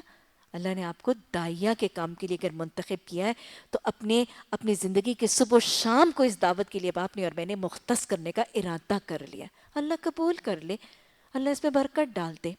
اچھا, ایک تو یہ خطبے آپ نے تیار کرنے, کتنے منٹ کے ہوں گے؟ 4 سے 5 منٹ سے زیادہ نہیں ہوں گے, ہے نا, ٹھیک ہے. حقوق العباد پہ, حقوق اللہ پہ, بس اس سے زیادہ بھی کچھ نہیں.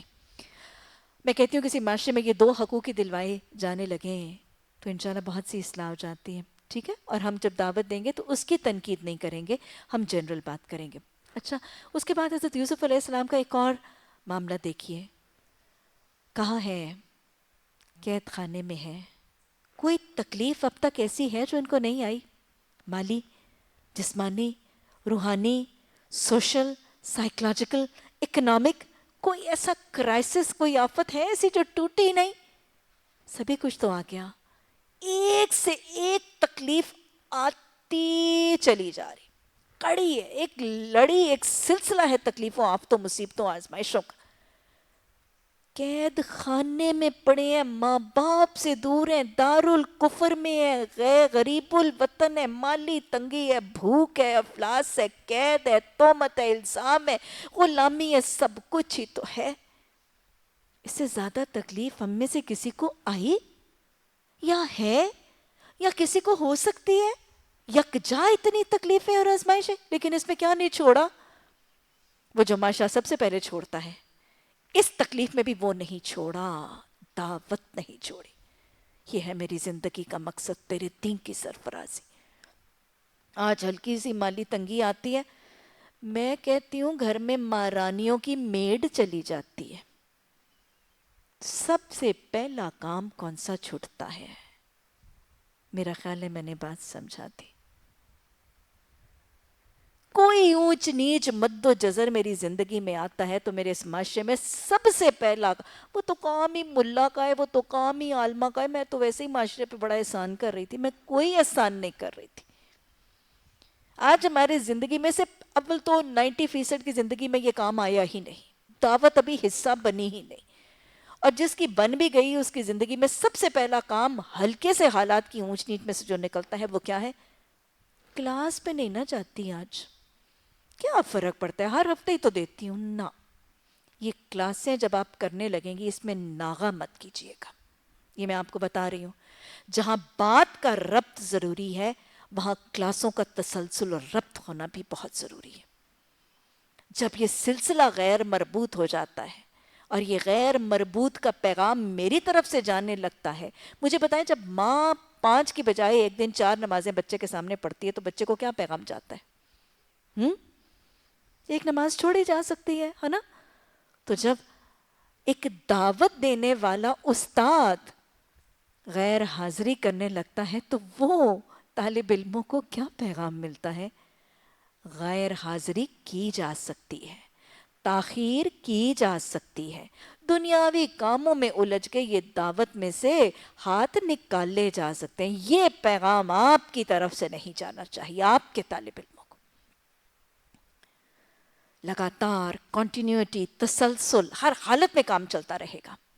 اچھا، بڑی سے بڑی مشکل آئی ہے، ہر حال میں دعوت جاری ہے. پھر دوسری بات کیا؟ ہر جگہ دعوت دے رہے ہیں. غلام تھے تب بھی دے رہے ہیں، اب قید خانے میں بھی دے رہے ہیں. ہر جگہ دعوت ہو رہی ہے، ہر حال میں ہو رہی ہے، ہر جگہ ہو رہی ہے، اور ہر ایک کو ہو رہی ہے. کیا خیال ہے، نظر آ رہا ہے کہ نہیں؟ اپنوں کو، پرایوں کو، دوستوں کو، دشمنوں کو، دینداروں کو، مشرکوں کو، فاسقوں کو، فاجروں کو. یاد رکھیے گا دعوت میرے رب کی ہے، کسی کا اجارہ نہیں ہے. اور دعوت کہاں تک دینی ہے؟ یا ایھا الناس اعبدوا ربکم. دعوت تو خواص عام سب کو دینی ہے، کافر فاسق مجرم سب کو دینی ہے. آج ہم اپنی دعوت میں بھی لوگوں کو مختص کر لیتے ہیں. میں اپنی ذاتی زندگی اگر آپ کو بتاؤں تو مجھے یاد ہے کہ جب میں نے کلاسز شروع کی تھی تو بہت دل تڑپتا تھا، دل کرتا تھا کہ فلاں کو بھی دوں، فلاں کو بھی دوں. تو بس اوقات مجھے یاد ہے کہ آغاز میں جب وہ مجھے یاد ہے کہ میں نے ایک ہینڈ ریٹن سا ہینڈ آؤٹ بنایا ہوا تھا، بھولا بھالا سا، اور میں نے ہاتھ کے ساتھ وہ پرچیاں بنائی ہوئی تھی اپنی ویکلی کلاس کے تعارف کی. اور میں جہاں بھی جاتی تھی نا تو میں اپنے بیگ میں سے نکال کے، اور پھر ان کو ڈھیر ساریوں کو پہلے میں ہاتھ سے لکھتی تھی. پھر آہستہ میں نے سوچا میں ہاتھ سے کیوں لکھتی ہوں، وہ 4 لکھ کے میں فوٹو کاپی کرا کے پھاڑ لیتی تھی. یہ سیکنڈ سٹیپ تھا دعوت کا. اور پھر اس کے بعد وہ پرنٹ ہونے لگیں، پھر وہ کمپوز ہونے لگیں. اب الحمدللہ وہ پتہ نہیں کہاں کہاں جاتی ہیں. وہی بات ہے کہ آواز لگانا تمہارا کام ہے، پہنچانا ہمارا کام ہے. تو مجھے یاد ہے کہ وہ میرے ہینڈ بیگ میں میری ہینڈ ریٹن پرچیاں ہوا کرتی تھی. میں جہاں بیٹھتی تھی نا میرا دل کرتا تھا میں اس کو اٹھا کے دے دوں، اور میں دے بھی دیتی تھی. لیکن بس اوقات مجھے یاد ہے میرے بالکل ابتدائی دنوں میں جب قرآن کلاس کی دعوت دیتی تھی تو میں کچھ ڈفرینشیٹ کر جاتی تھی کہ یہ جین پہننے والی، یہ کھلے بالوں والی خاتون، یہ میں دعوت دوں گی تو کیا یہ خاک آئے گی میری کلاس میں؟ اور مجھے جو ظاہرتاً بڑی ایک ذرا کچھ صالحیت کا عنصر ظاہرتاً نظر آتا تھا نا، میں اس کو جھپٹ کے دے دیتی تھی. اور جہاں مجھے لگتا تھا کہ یہاں کہاں بات میری دال گلے گی، اس کو میں دعوت نہیں دیتی تھی. یہ ہوتا ہے بس اوقات ہمارا رجحان، اس نے کہاں آنا ہے، اور یہ لگتا ہے آ جائے گی. کبھی دعوت کسی کی ظاہری کیفیت پر دینے سے رک مت جایا کریں، کبھی مت دیں. مجھے یاد ہے کہ میں نے سیکھا اس طرح کہ ایک دفعہ میں نے ایک خاتون کو دعوت دی، اور میں نے جب دعوت دی تو میں نے اپنی مرضی سے نہیں، انہوں نے مجھ سے پوچھا کہ چونکہ انہوں نے میرا یہ حلیہ دیکھا تو انہوں نے کہا کہ آپ قرآن پڑھاتی ہیں. پہلے میں نے سوچا کہ میں اس کو ہینڈ آؤٹ دوں، میرے دل میں شیطان نے ڈالا کہ نہیں یہ کہاں آئے گی، اور میں نے نہیں دیا. وہ خود میرے پاس آ کے بیٹھی اور انہوں نے مجھے کہا کہ آپ کہیں قرآن پڑھاتی ہیں یا قرآن پڑھتی ہیں؟ میں نے کہا جی میں پڑھاتی بھی ہوں اور میں پڑھتی بھی ہوں. اچھا. باتوں میں بات شروع ہو گئی. انہوں نے کہا کہ آپ کون ہیں؟ میں نے بتایا اس طرح. کہاں ہوتی ہیں؟ میں نے بتایا کہ میں گائنیکالوجسٹ ہوں، میں پریکٹس کرتی ہوں یہ وہ. اچھا پھر کہتی ہیں اچھا آپ کہاں پڑھاتی ہیں قرآن؟ I looked into her face and I said کہ اچھا تم نے بھی مجھ سے قرآن کلاس کی بات پوچھنی تھی. میں نے جھٹ سے اپنا ہینڈ آؤٹ نکالا اور ان کے ہاتھ میں تھما دیا. اور بلیو یو می اسی ہفتے 2 دن کے بعد تھرسڈے کو میری کلاس تھی اینڈ آئی سو ہر دیر. اس دن کے بعد میں نے یقین کریں میں نے ارادہ کر لیا کہ آج میں اپنے گمان کے بعد آج کے بعد میں کسی کو دعوت دینے سے رکوں گی نہیں. کسی کو اس کی ظاہری خلیے، اس کی حالت، اس کی مالی حالت، اس کے عمل کی حالت، اس کے اخلاق کی کیفیت، اس کی کسی چیز کی وجہ سے دعوت دینے میں ہاتھ اور زبان کی تنگی کا شکار مت ہو، اور دعوت بار بار دیتے رہا کریں. بس اوقات ہم دعوت دیتے ہوئے نا پریشان بھی ہو جاتے ہیں، نا امید بھی ہو جاتے ہیں. کتنی دیر سے تو بتا رہی ہوں، فرق ہی نہیں پڑ رہا. بتاتے رہا کریں، بتاتے رہا کریں. کیوں؟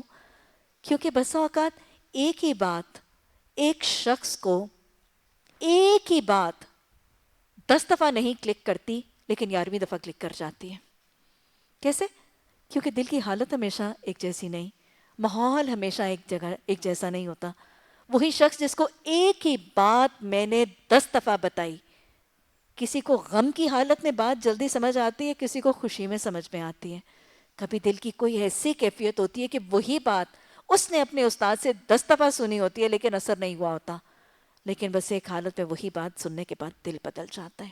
دعوت میں کبھی نا امید نہ ہو، کبھی ثابت قدمی کو نہ چھوڑیں، لگاتار دیں، ہر ایک کو دیں، ہر حالت میں دیں، ہر جگہ دیں، ہر وقت دیں. ارے قید خانے تک میں تو دعوت ہو رہی ہے. بس اوقات بچیاں شادی کے بعد اور کچھ خواتین اپنے شوہروں کے گھروں کو بھی قید خانہ سمجھنے لگتی ہیں. اس نے تو مجھے قید کیا ہوا ہے، کہیں نکلنے نہیں دیتا، کہیں آنے جانے نہیں دیتا. ساس نے قید کر دیا، سسر نے قید کر دیا، میرا شوہر ہی بڑا سخت ہے. قید خانے میں بھی دعوت جاری ہے. ہاں، وہ دعا یاد رکھیں. میں آپ سے اپنی استاد کی دعا بتایا کرتی ہوں نا. حافظ صاحب نے مجھے دعا سکھائی کہ یہ دعا بہت زیادہ کیا کرو کہ الہی میرے حالات کو مجھ پر غالب نہ کرنا، مجھے اپنے حالات پر غالب رکھنا. یہ ہے، حالات غالب نہیں آ رہے، قید ہے، زندہ ہے، بھوک ہے، افلاس ہے، قریب الوطنی ہے، دارالقفر کا قیام ہے، غلامی ہے، الزام ہے، تہمت ہے، ہر ہی آزمائش ہے، لیکن حالات غالب نہیں آ رہے. یہ تو اب بہت زیادہ مانگا کریں. اور اللہ مجھے غیر اہم سے اہم کی طرف مائل کر دے. یہاں غیر اہم کی طرف توجہ نہیں ہے، یہ مجرم ہے، نہ، یہ اہم نہیں ہے، یہ اللہ کا بندہ ہے، یہ اہم ہے، یہ اللہ کی مخلوق ہے، یہ اہم ہے. اللہ مجھے غیر اہم سے اہم کی طرف مائل کر دے، اور اللہ مجھے میرے حالات پر غالب رکھنا، میرے حالات کو مجھ پر غالب نہ کرنا. دعوت کے اصول سمجھ آئے؟ دعوت دینی ہے ہر حال میں، ہر جگہ، ہر وقت، ہر ایک کو. کیسے؟ حکمت سے، محبت سے، اور دل کے خلاص اور خلوص سے. دل سے جو بات نکلتی ہے اثر رکھتی ہے، پر نہیں طاقت پرواز مگر رکھتی ہے. اثر وہی بات کرے گی جو آپ کے دل سے نکلے گی، اور دل سے وہی نکلے گی جس پر آپ وقت لگائیں گے. اللہ ہمیں تاثیر سے، احسان سے، حسن سلوک سے، حسن اخلاق سے یہ دعوت معاشرے تک پہنچانے کی توفیق عطا فرما دے. اچھا جی، افیکٹو سی دعوت دے کے کہا یہی ٹھیک رستہ ہے، مگر اکثر لوگ نہیں جانتے. اے زندہ کے ساتھیو، تمہارے خواب کی تعبیر یہ ہے کہ تم میں سے تو ایک شخص وہ ہے جو اپنے رب یعنی شاہ مصر کو شراب پلائے گا، رہا دوسرا تو اسے سولی پر چڑھایا جائے گا. 2 لوگ تھے نا، ایک نے کہا تھا کہ میں نے دیکھا ہے کہ میں رس نچوڑ رہا ہوں، تو اس کو حضرت یوسف علیہ السلام نے کہا تم نے جو یہ خواب میں رس نچوڑنے کا عمل دیکھا ہے، اس کا مطلب یہ کہ وہ جو نچڑا ہوا رس ہے اس کا شراب تم اپنے مالک کو یعنی شاہ مصر کو اس کو تم شراب پلاؤ گے، یعنی ساقی بن جاؤ گے، شاہی مہمان خانے کے ساقی بن جاؤ گے. اور دوسرے کو کہا کہ جو تم نے دیکھا ہے کہ میرے سر کے اوپر روٹیاں اس کو پرندے نوچ رہے ہیں، تو اس کی تعبیر یہ بتائی کہ تمہیں سولی چڑھایا جائے گا. آپ کو پتہ ہے کہ اس دور میں لوگوں کو جب سزا دی جاتی تھی، قتل کی سزا دی جاتی تھی، تو ان کے ہاتھ پاؤں کے اوپر وہ نیلز اور وہ کیل وغیرہ گاڑ دیے جاتے تھے اور ان کو کروسیفائی کر دیا جاتا تھا نا، اور پھر وہیں پہ ان کو لٹکتا ہوا رہنے دیا جاتا تھا. وہ وہیں پہ مر جاتا تھا اور وہیں پہ اس کی لاش کو وہ کیا کرتے تھے کہ پرندے اور چیلیں اور گدھیں وغیرہ جو ہیں وہ نوچتی ہیں. تو یہ تعبیر کہ اس نے دیکھا کہ میرے سر کے اوپر روٹی اور پرندے نوچ نوچ کے کھا رہے ہیں، تو حضرت یوسف علیہ السلام نے تعبیر یہ بتائی کہ تمہیں سولی چڑھایا جائے گا. گویا یاد رکھیے گا، یہ ظاہری چیزوں سے تعبیر نہیں، علم و رویا اور تعبیر کا علم ایک باقاعدہ علم ہے. اور خاص خوابوں کی کیفیت، آپ ظاہرتاً یہ بھی نہیں کہہ سکتے کہ ایک سانپ کا آنا ہمیشہ ایک ہی علامت دے گا اور ایک ہی تعبیر بتائے گا، یا آگ کا دیکھنا ہمیشہ ایک ہی تعبیر بتائے گا. مختلف رات کے اوقات میں، مختلف عمروں کے لیے، مختلف حالتوں کے لیے، مختلف سچویشنز میں ایک ہی چیز مختلف علامتیں بھی دیتی ہے علم و رویا کے حوالے سے. بہرحال حضرت یوسف علیہ السلام کا یہ طریقہ بھی نظر آ رہا ہے کہ جو علم تھا، خوابوں کی تعبیر کا علم تھا، اس کو اپنے پرائے سب کے لیے مفید بنایا. علم کیا ہے؟ اللہ کی ایک امانت ہے، اور اس علم کے نعمت کے عملی شکر کا طریقہ کیا ہے کہ اس کو اللہ کے احکامات کے مطابق استعمال کیا جائے، علم کو اللہ کے بندوں کی خدمت کے لیے استعمال کیا جائے، اور علم کو لوگوں کو فیض پہنچانے، فائدہ پہنچانے اور ان کی معاونت کے لیے استعمال کیا جائے. پھر ان میں سے جس کے متعلق یہ خیال تھا کہ وہ رہا ہو جائے گا، اسے یوسف علیہ السلام نے کہا کہ اپنے رب یعنی شاہ مصر سے میرا ذکر کرنا، کیونکہ تو نے تو اب شاہی سقہ بن جانا ہے نا، تو نے وہاں پہ جا کے شراب پلانی ہے، تو جب تو بادشاہ کی اس میں جائے گا جیل خانے سے آزاد ہو کے تو جو بادشاہ کی اس میں جائے گا کورٹ میں، تو پھر ذکر کرنا کہ ایک بہت ہی میرا خیر خواہ سا شخص تھا، وہ اتنا فائدہ دینے والا اتنا سمجھدار سا شخص ہے، وہ قید خانے میں، تو اس کا ذکر کرنا۔ مگر شیطان نے اسے غفلت میں ڈالا کہ وہ اپنے رب شاہ مصر سے اس کا ذکر کرنا بھول گیا، اور یوسف کتنی دیر فی السجن قید خانے میں رہے، بضع سنین، کتنے سال؟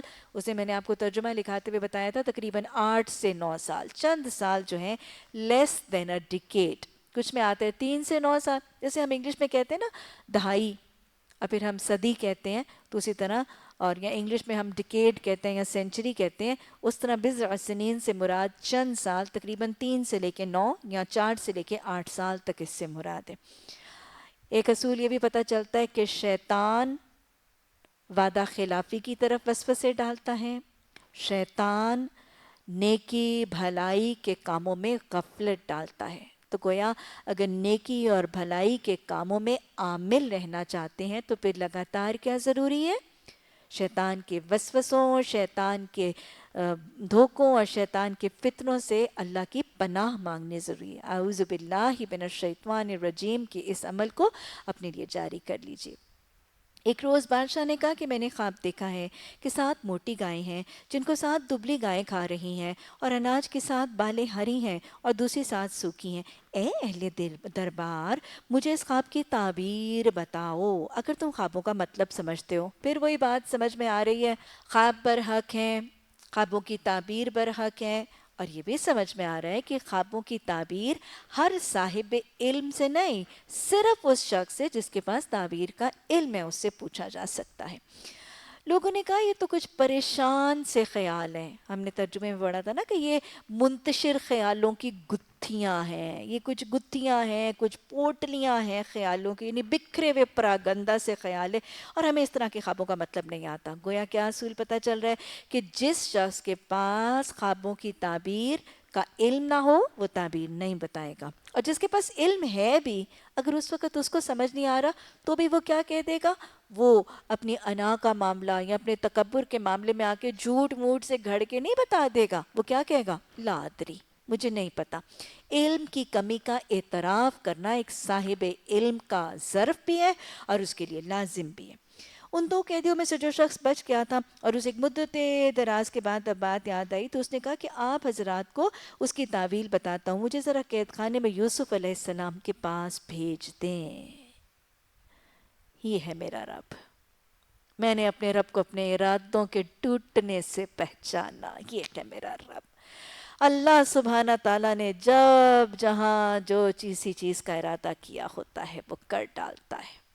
اصول پھر دیکھ لیجیے، وہ سارے اصول یہاں نظر آ رہے ہیں۔ انہوں نے قید کرنے کی کوشش کی، اللہ نے چاہا تو قید ہوا۔ انہوں نے جتنی دیر قید کر کے بھلانے کی کوشش کی، انہوں نے تو قید کی کوشش کی تھی، اللہ نے جب جہاں جس وقت نکالنے کا ارادہ کیا، ہوا کیا؟ قید کرنے والے حالانکہ حاکم تھے، اتنا بڑا جتھا تھے، کیا ان کی چلی؟ نہیں، ان کی نہیں چلا کرتی۔ انسان کی مرضی صرف اور صرف تب تک چلتی ہے جب تک اللہ کی مرضی اس کے ساتھ۔ جب اللہ کا حکم انسان کی مرضی کے برخلاف ہو تو پھر مرضی انسان کی نہیں اللہ ہی کی چلا کرتی ہے۔ ہوتا وہی ہے جو اللہ چاہتا ہے۔ انہوں نے تو لمبے دور تک قید کرنا چاہا تھا لیکن اللہ نہیں قید کرنا چاہتا تھا۔ اللہ جب تک قید کرنا چاہتا تھا اللہ نے حکمت سے قید کروایا، جب اللہ چاہتا تھا اللہ نے اس قید سے نجات کروا دی۔ سمجھ میں آ رہا ہے؟ ہوتا وہی ہے جو اللہ چاہتا ہے۔ اللہ جو چاہتا ہے اس کے وسیلے اسباب، وہ حاکم جس کے قبضہ قدرت میں سب ہے، جس کی 2 انگلیوں کے درمیان دل ہے، وہ خود ہی حالات بنا لیتا ہے۔ نا امید نہ ہوا کریں، مایوس نہ ہوا کریں۔ مشکل بڑی سے بڑی میں حکمت ہے، مشکل بڑی سے بڑی میں خیر ہے۔ سمجھ آ رہا ہے؟ قید میں خیر بھی تھی، قید میں حکمت بھی تھی، وہ میں نے آپ کو سمجھا دیا۔ پھر اب سمجھ آ گیا کہ جب اللہ کی طرف سے تکلیف آتی ہے تو وہ تکلیف ہمیشہ نہیں رہتی، کبھی وہ تکلیف جلدی ٹلتی ہے، کبھی تاخیر سے ٹلتی ہے۔ کنویں میں پھینکے جانے کے بعد کیا کنویں میں چھوڑ دیا تھا؟ اللہ نے نکلوا لیا تھا۔ جب بکے تھے تو کیا غلامی ہی میں رہے تھے؟ نہیں. جب الزام لگا تھا تو کیا الزام کو رد کرنے کے لیے گواہ اللہ کی طرف سے آ نہیں کیا تھا؟ کبھی مدد جلدی آتی ہے، کبھی تاخیر میں آتی ہے. کبھی مدد فوری آ جاتی ہے اور تکلیف فوری ٹل جاتی ہے، اور کبھی تکلیف بضع سنین، کچھ سالوں کے بعد ٹلتی ہے. تکلیف میں سال کیسے گزریں گے، بس اوقات تکلیف میں تو آئی ہوئی ایک ایک رات 100 سال کے برابر بن جاتی. لیکن یاد رکھا کریں 100 سال کے برابر وہ تکلیف کی رات اس کی نہیں بنے گی جس کو پتا ہے کہ یہ ٹل جائے گی، جس کو یقین ہوگا کہ یہ تکلیف آئی ہے اس میں کوئی حکمت ہے، یہ تکلیف آئی ہے اس میں کوئی خیر ہے، اور یہ تکلیف آئی ہے، یہ تکلیف کی زندگی بھی عارضی ہے اور یہ تکلیف بھی عارضی ہے. اس تکلیف کو علیم خبیر سبھی دیکھ رہا ہے، وہ اس کو ٹالنے کا وسیلہ ضرور بنائے گا. ان اللہ مع الصابرین، اللہ مدد کرتا ہے توکل کرنے والوں کی. قید خانے میں ڈالا تھا، کیا وہیں پہ چھوڑ دیا تھا؟ جب اللہ نے چاہا تھا تب قید خانے میں ڈالا تھا. کیوں اللہ نے چاہا تھا؟ وہ اس لیے ڈالا تھا. کتنی دیر کے لیے اللہ نے چاہا تھا؟ اتنی دیر ڈالا تھا.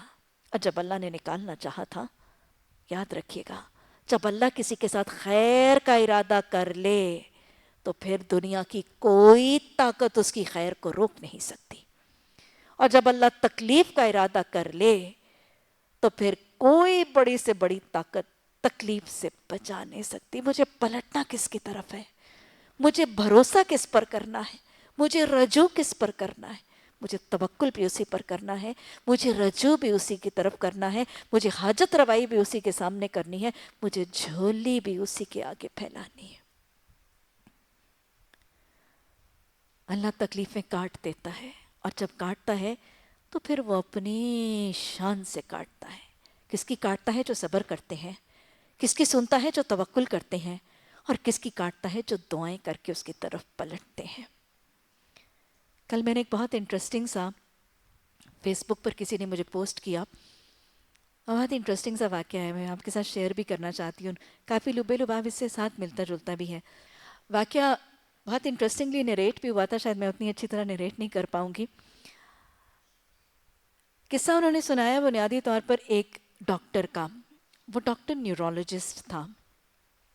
وہ ڈاکٹر جو تھا وہ بہت ماہر نیورولوجسٹ تھا، اور اتنا ماہر نیورولوجسٹ اور اتنا مشہور تھا اور اتنا ایکسپرٹ تھا کہ اس کی بہت زیادہ پریکٹس تھی، اور اتنے مریض اور اتنی مریضوں کی ریل پیل کے 6-8 مہینے کے بعد اس کی اپوائنٹمنٹ ملتی. اور پھر اتنا ریناؤنڈ اور اتنا ایکسپرٹ کہ صرف اپنے علاقے میں پریکٹس اور اپنے علاقوں میں مریضوں کو مستفید نہیں کرتا تھا، اپنے علاقے میں تو 9 مہینے کے بعد اس کی اپوائنٹمنٹ ملتی تھی. آج ہمارے ہاں بھی کچھ ایسے لوگ موجود ہیں. مانگ ہی اتنی ہے، ویسا کوئی اور ہے ہی نہیں، تو لہٰذا وہ علم کے درجے پر پہنچ چکا تھا کہ اس کی اتنی پریکٹس تھی کہ 9 مہینے کے بعد تو کہیں جا کے اس کی اپوائنٹمنٹ ملتی تھی. لیکن وہ کیا کرتا تھا کہ وہ بہت مختلف علاقوں میں سفر بھی کرتا رہتا تھا اور بہت سی مختلف جگہوں پہ جاتا تھا تاکہ وہاں پہ بھی لوگوں کو فیض پہنچائیں، اور وہاں پہ بھی جا کے اس کی اپوائنٹمنٹس ہوتی تھیں، اور وہاں پہ بھی وہ پیشنٹس کو دیکھتا تھا. فری نہیں دیکھتا تھا، لیکن وہ ٹریول کرتا رہتا تھا. اب ایک ایسے سفر کی رودات وہ خود سناتا ہے.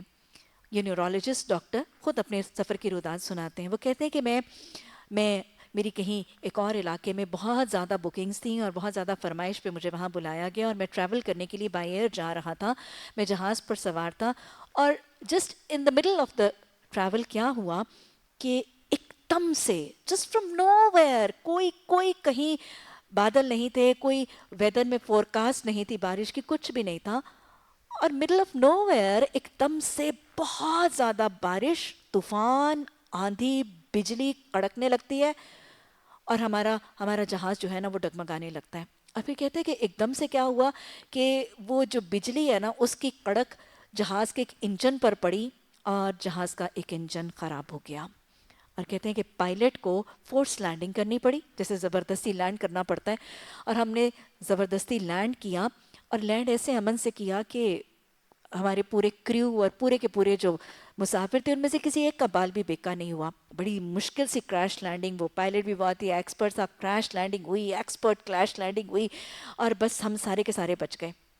اور جب لینڈ کیا تو ایک ایسا ریموٹ اور ڈیزرٹڈ علاقہ تھا کہ بس وہاں پہ مطلب ایک آبادی تو تھی اور چھوٹی سی ایک بستی تو تھی، لیکن وہاں پہ مطلب بالکل ایک ان نون سا ایک علاقہ تھا، اور وہاں پہ کوئی اس جہاز کے ریپیئر ہونے کا امکان نہیں تھا، کچھ بھی نہیں تھا، اور وہاں پہ بھی کوئی ایئرپورٹ اور کوئی کچھ بھی نہیں تھا کہ کوئی جہاز آتا اور ہمیں مدد کرتا اور ہمیں لے جاتا. تو کہتے ہیں کہ میں نے جب سارا کریو اترا تو میں نے پائلٹ سے مخاطب ہو کر پوچھا کہ دیکھو میری بھائی بات یہ کہ میری تو فلاں فلاں علاقے میں بہت زیادہ سٹنگز ہیں اور بہت زیادہ لوگوں کی اپوائنٹمنٹس ہیں، تو I want to get there. تو وہ علاقہ تم لوگوں کو جہاز کی مدد کب آئے گی اور ہمیں یہاں سے کب ریسکیو کیا جائے گا؟ تو اس نے کہا کہ ابھی تو میرا ان کے ساتھ کوئی رابطہ نہیں ہے، اور لوگوں کا ہم تک پہنچنے کا بھی ابھی کوئی امکان نہیں ہے، اور میں تمہیں مشورہ دیتا ہوں کہ یہاں پہ جو آبادی ہے یہاں سے تم کوئی گاڑی وغیرہ ہائر کر لو، کوئی اپنی کار لے لو، اور اگر تم سفر کرو گے تو تقریباً 1.5-2 دن میں تم اپنی ڈیسٹینیشن پہ پہنچ جاؤ گے، اور تمہاری اپوائنٹمنٹ جو 2 دن بعد کی ہے یو ول میک اٹ. تم وہاں پہ اپوائنٹمنٹ میں پہنچ جاؤ گے تو تم یہاں سے گاڑی لے لو، کیونکہ ہمارا تو یہاں پہ ابھی کوئی امکان دور دور تک نظر نہیں آ رہا. کہتے ہیں کہ میں اس آبادی میں گیا اور میں نے وہاں سے گاڑی لی اور میں نے گاڑی ہائر کی، اور ڈرائیور جو ہے وہ گاڑی چلانے لگا، اور کہتے ہیں کہ میں گاڑی میں تھا تو یکا یک وہ آندھی طوفان بارش جو پہلے تھی وہ پھر آ گئی.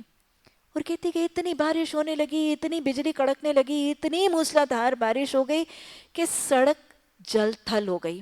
اور اتنی بارش تھی کہ فل سپیڈ پر بھی ہمارے وہ شیشے صاف کرنے کے لیے وہ چل رہی تھی، اور کچھ نظر نہیں آ رہا تھا، اور کچھ چلنا بالکل نیکسٹ ٹو امپاسبل ہو گیا تھا کہ گاڑی بالکل جام ہو کے بلاک کر کے کھڑی ہو گئی، ہم کچھ بھی نہیں کر سکتے تھے. کہتے ہیں گاڑی کھڑی ہوگی ہم آگے نہیں جا سکتے. گاڑی کھڑی ہوگی تو کہتے ہیں کہ میں نے گرد و پیش میں نگاہ دوڑائی. وہ چھوٹی سی بستی تھی اور مین روڈ کے اوپر ایک چھوٹا سا گھر تھا، پرانا سا گھر تھا. کہتے ہیں میں نے وقت دیکھا تو میں نے کہا یہ تو نماز کا وقت ہے، اور میں نے اپنے وہ جو ڈرائیور تھا اس کو کہا کہ ہم یہاں پہ رکتے ہیں اور ہم نا ایٹ لیسٹ یہ جو گھر میں لوگ ہیں ان کو بتاتے ہیں اپنا مسئلہ، اور ہم ایٹ لیسٹ نماز تو ادا کر لینا کیونکہ وضو بھی نہیں ہے اور جگہ بھی نہیں ہے، تو ہم ان سے گزارش کرتے ہیں کہ ہمیں رکنے دیں، ہم نماز ادا کر لیں. کہتے ہیں کہ بس اس امید سے میں نے دروازے پر دستک دی، اور دروازے پر دستک دی تو ایک بڑھیا سی خاتون جو ہے نا وہ نکلی، اور بس وہ اپنے آنسو پہنچ رہی تھی، اور اس نے دروازہ کھولا، اور ہم نے اسے اجازت مانگی، اسے سلام کر کے، اور ہم نے اپنی مختصر سی رودات سنائی اور اس کو کہا کہ اس طرح ہم نا نماز پڑھنا چاہتے ہیں صرف. تو اس نے کہا کہ ہاں آ جاؤ، میں بھی نماز ہی پڑھ رہی تھی اور میرا بس جا نماز ابھی پڑھا ہی ہوا ہے اور میں ابھی مصلی سے اٹھی ہوں تمہاری دستک سن کے، تو آؤ تم پڑھا نماز تم بھی پڑھ لو. کہتے ہیں ہم نے وضو کیا، ہم نے نماز پڑھی، اور اس نے ہماری نا چائے کے ساتھ کچھ تھوڑی سی مہمان نوازی کی. اور کہتے ہیں کہ یہ بڑھیا سی خاتون تھی اور اس کے گھر میں ایک بچہ تھا، چھوٹا سا ایک بچہ تھا. اور پھر کہتے ہیں کہ اتنی اس نے مہمان نوازی، ہمیں چائے وغیرہ پلائی، تو جب ہم اٹھ کے رخصت لی، ہم اٹھنے لگے تو میں نے اس سے ایسے ہی ذرائع وہ جیسے کس نے آپ کی تواضع کی، تو میں نے پوچھا کہ آپ کون ہیں اور یہ کون ہے بچہ؟ تو اس بڑھیا خاتون نے بتایا کہ یہ میرا نواسہ ہے، اور میری بیٹی اور میرا داماد جو ہے نا وہ دونوں فوت ہو گئے، اور اب یہ میرے پاس ہے، یہ میرا نواسہ. اور کہتے ہیں کہ ڈاکٹر صاحب کہتے ہیں کہ میں نے پوچھا کہ یہ میں نے دیکھا کہ جتنی دیر ہم بیٹھے رہے یہ بچہ روتا رہا ہے، تو کیا معاملہ ہے، یہ بچہ رو کیوں رہا ہے؟ تو اس پہ بڑھیا نے کہا کہ یہ جو میرا نواسہ ہے نا اصل میں یہ بہت شدید بیمار ہے، اور یہ اتنا بیمار ہے کہ میں اس کو بہت سے ڈاکٹروں کے پاس لے کے گئی ہوں، اور میں بہت زیادہ اطباء کے پاس لے کے گئی ہوں، لیکن کہیں سے نا ہماری شفا کا معاملہ نہیں ہوتا. اب میں جس کے پاس بھی لے کے جاتی ہوں لوگ مجھے جواب دے دیتے ہیں. اور اب میرے بھائی ہوا یہ ہے کہ ابھی پچھلے 1 مہینہ پہلے میں کچھ ہی دیر پہلے میں کسی ایک کنسلٹنٹ کے پاس اس کو لے کے گئی ہوں، اور میں نے اپنی پوری کوشش اور اپنی پوری پونجی لگا دی ہے کہ میں اس کا کسی طرح علاج کروا دوں، لیکن کوئی رستہ ہی نہیں نکل رہا. اور میں کسی ڈاکٹر کے پاس گئی ہوں، اور کچھ دن پہلے انہوں نے مجھے ایک ایسے ڈاکٹر اور کنسلٹنٹ کی خبر دی ہے، انہوں نے مجھے کہا ہے کہ یقیناً تمہارے بچے کا یہ علاج جو ہے نا وہی ڈاکٹر کر سکتا ہے. اور انہوں نے مجھے اس ڈاکٹر کا نام اور پتہ بھی بتایا ہے. اور میرے بھائی میرے بستی کے بہت سے لوگوں نے میری بڑی مدد کی ہے، اور اس ڈاکٹر کا پتہ لے کے اپوائنٹمنٹ لے بھی لی ہے، لیکن اپوائنٹمنٹ جو ہے نا وہ 8-9 مہینے کے بعد کی ملی ہے. اور میرے یہاں کے جو ڈاکٹر لوگ ہیں وہ مجھے یہ بتاتے ہیں کہ اس بچے کے پاس زیادہ مہلت نہیں ہے، اور یہ شاید 8-9 مہینے زندگی نہیں پائے گا، الا یہ کہ اللہ چاہے گا. اور بس میں بہت ہی پریشان ہوں، اور میں نے پوری کوشش کر لی ہے کہ اس ڈاکٹر کی اپوائنٹمنٹ میں کہیں لوں، لیکن وہ لوگ صاف جواب دیتے ہیں اور وہ کہتے ہیں کہ نہیں اس کا وقت نہیں ہے اور اس کے پاس وقت نہیں ہے. تو بس اب میں نے اللہ سے دعا کرتی ہوں کہ اللہ، اور میری بہت ہی شدید دعا ہے، مجھے یقین ہے اور مجھے بھروسہ ہے اس رب پہ، اور اللہ ہی سے دعا ہے کہ اللہ اس بچے کی تکلیف کو ٹال دے گا.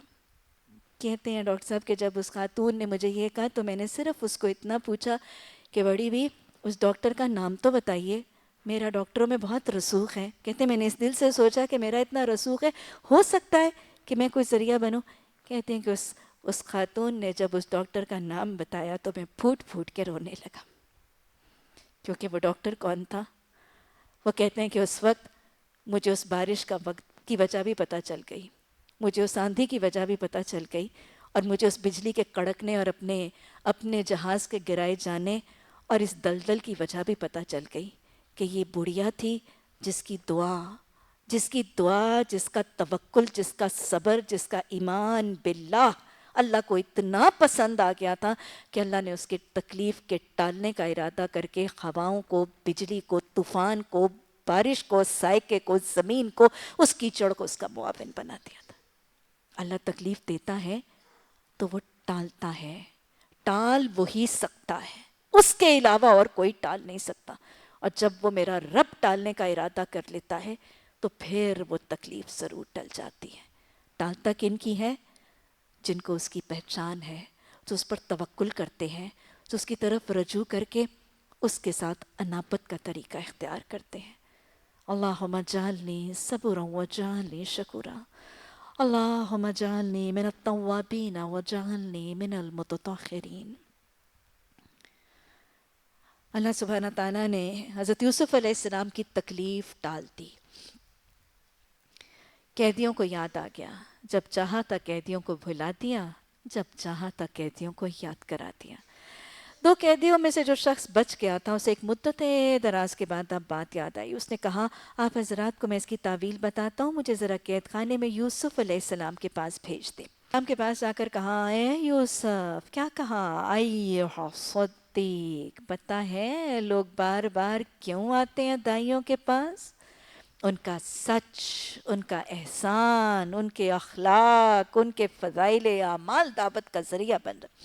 اے سچے، مجھے اس خواب کا مطلب تو بتا. 7 موٹی گائیں ہیں جن کو 7 دبلی گائیں کھا رہی ہیں، اور 7 بالیاں ہری ہیں اور 7 سوکھی ہیں. شاید ہے کہ میں ان لوگوں کے پاس واپس جاؤں اور شاید ہے کہ وہ جان لیں. یوسف علیہ السلام نے کہا 7 برس تک لگاتار تم لوگ کھیتی باڑی کرو گے.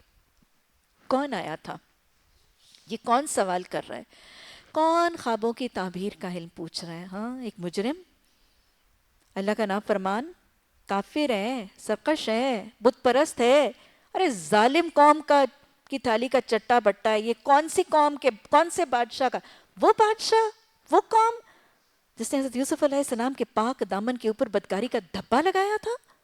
یہ وہ قوم ہے، یہ وہ لوگ ہیں جو آپ خواجوں کی تعبیر پوچھنے کے لیے آئے ہیں، جنہوں نے 9 سال بے خبر ہو کر قید خانے میں پھینک دیا تھا اور خبر بھی نہیں لی تھی.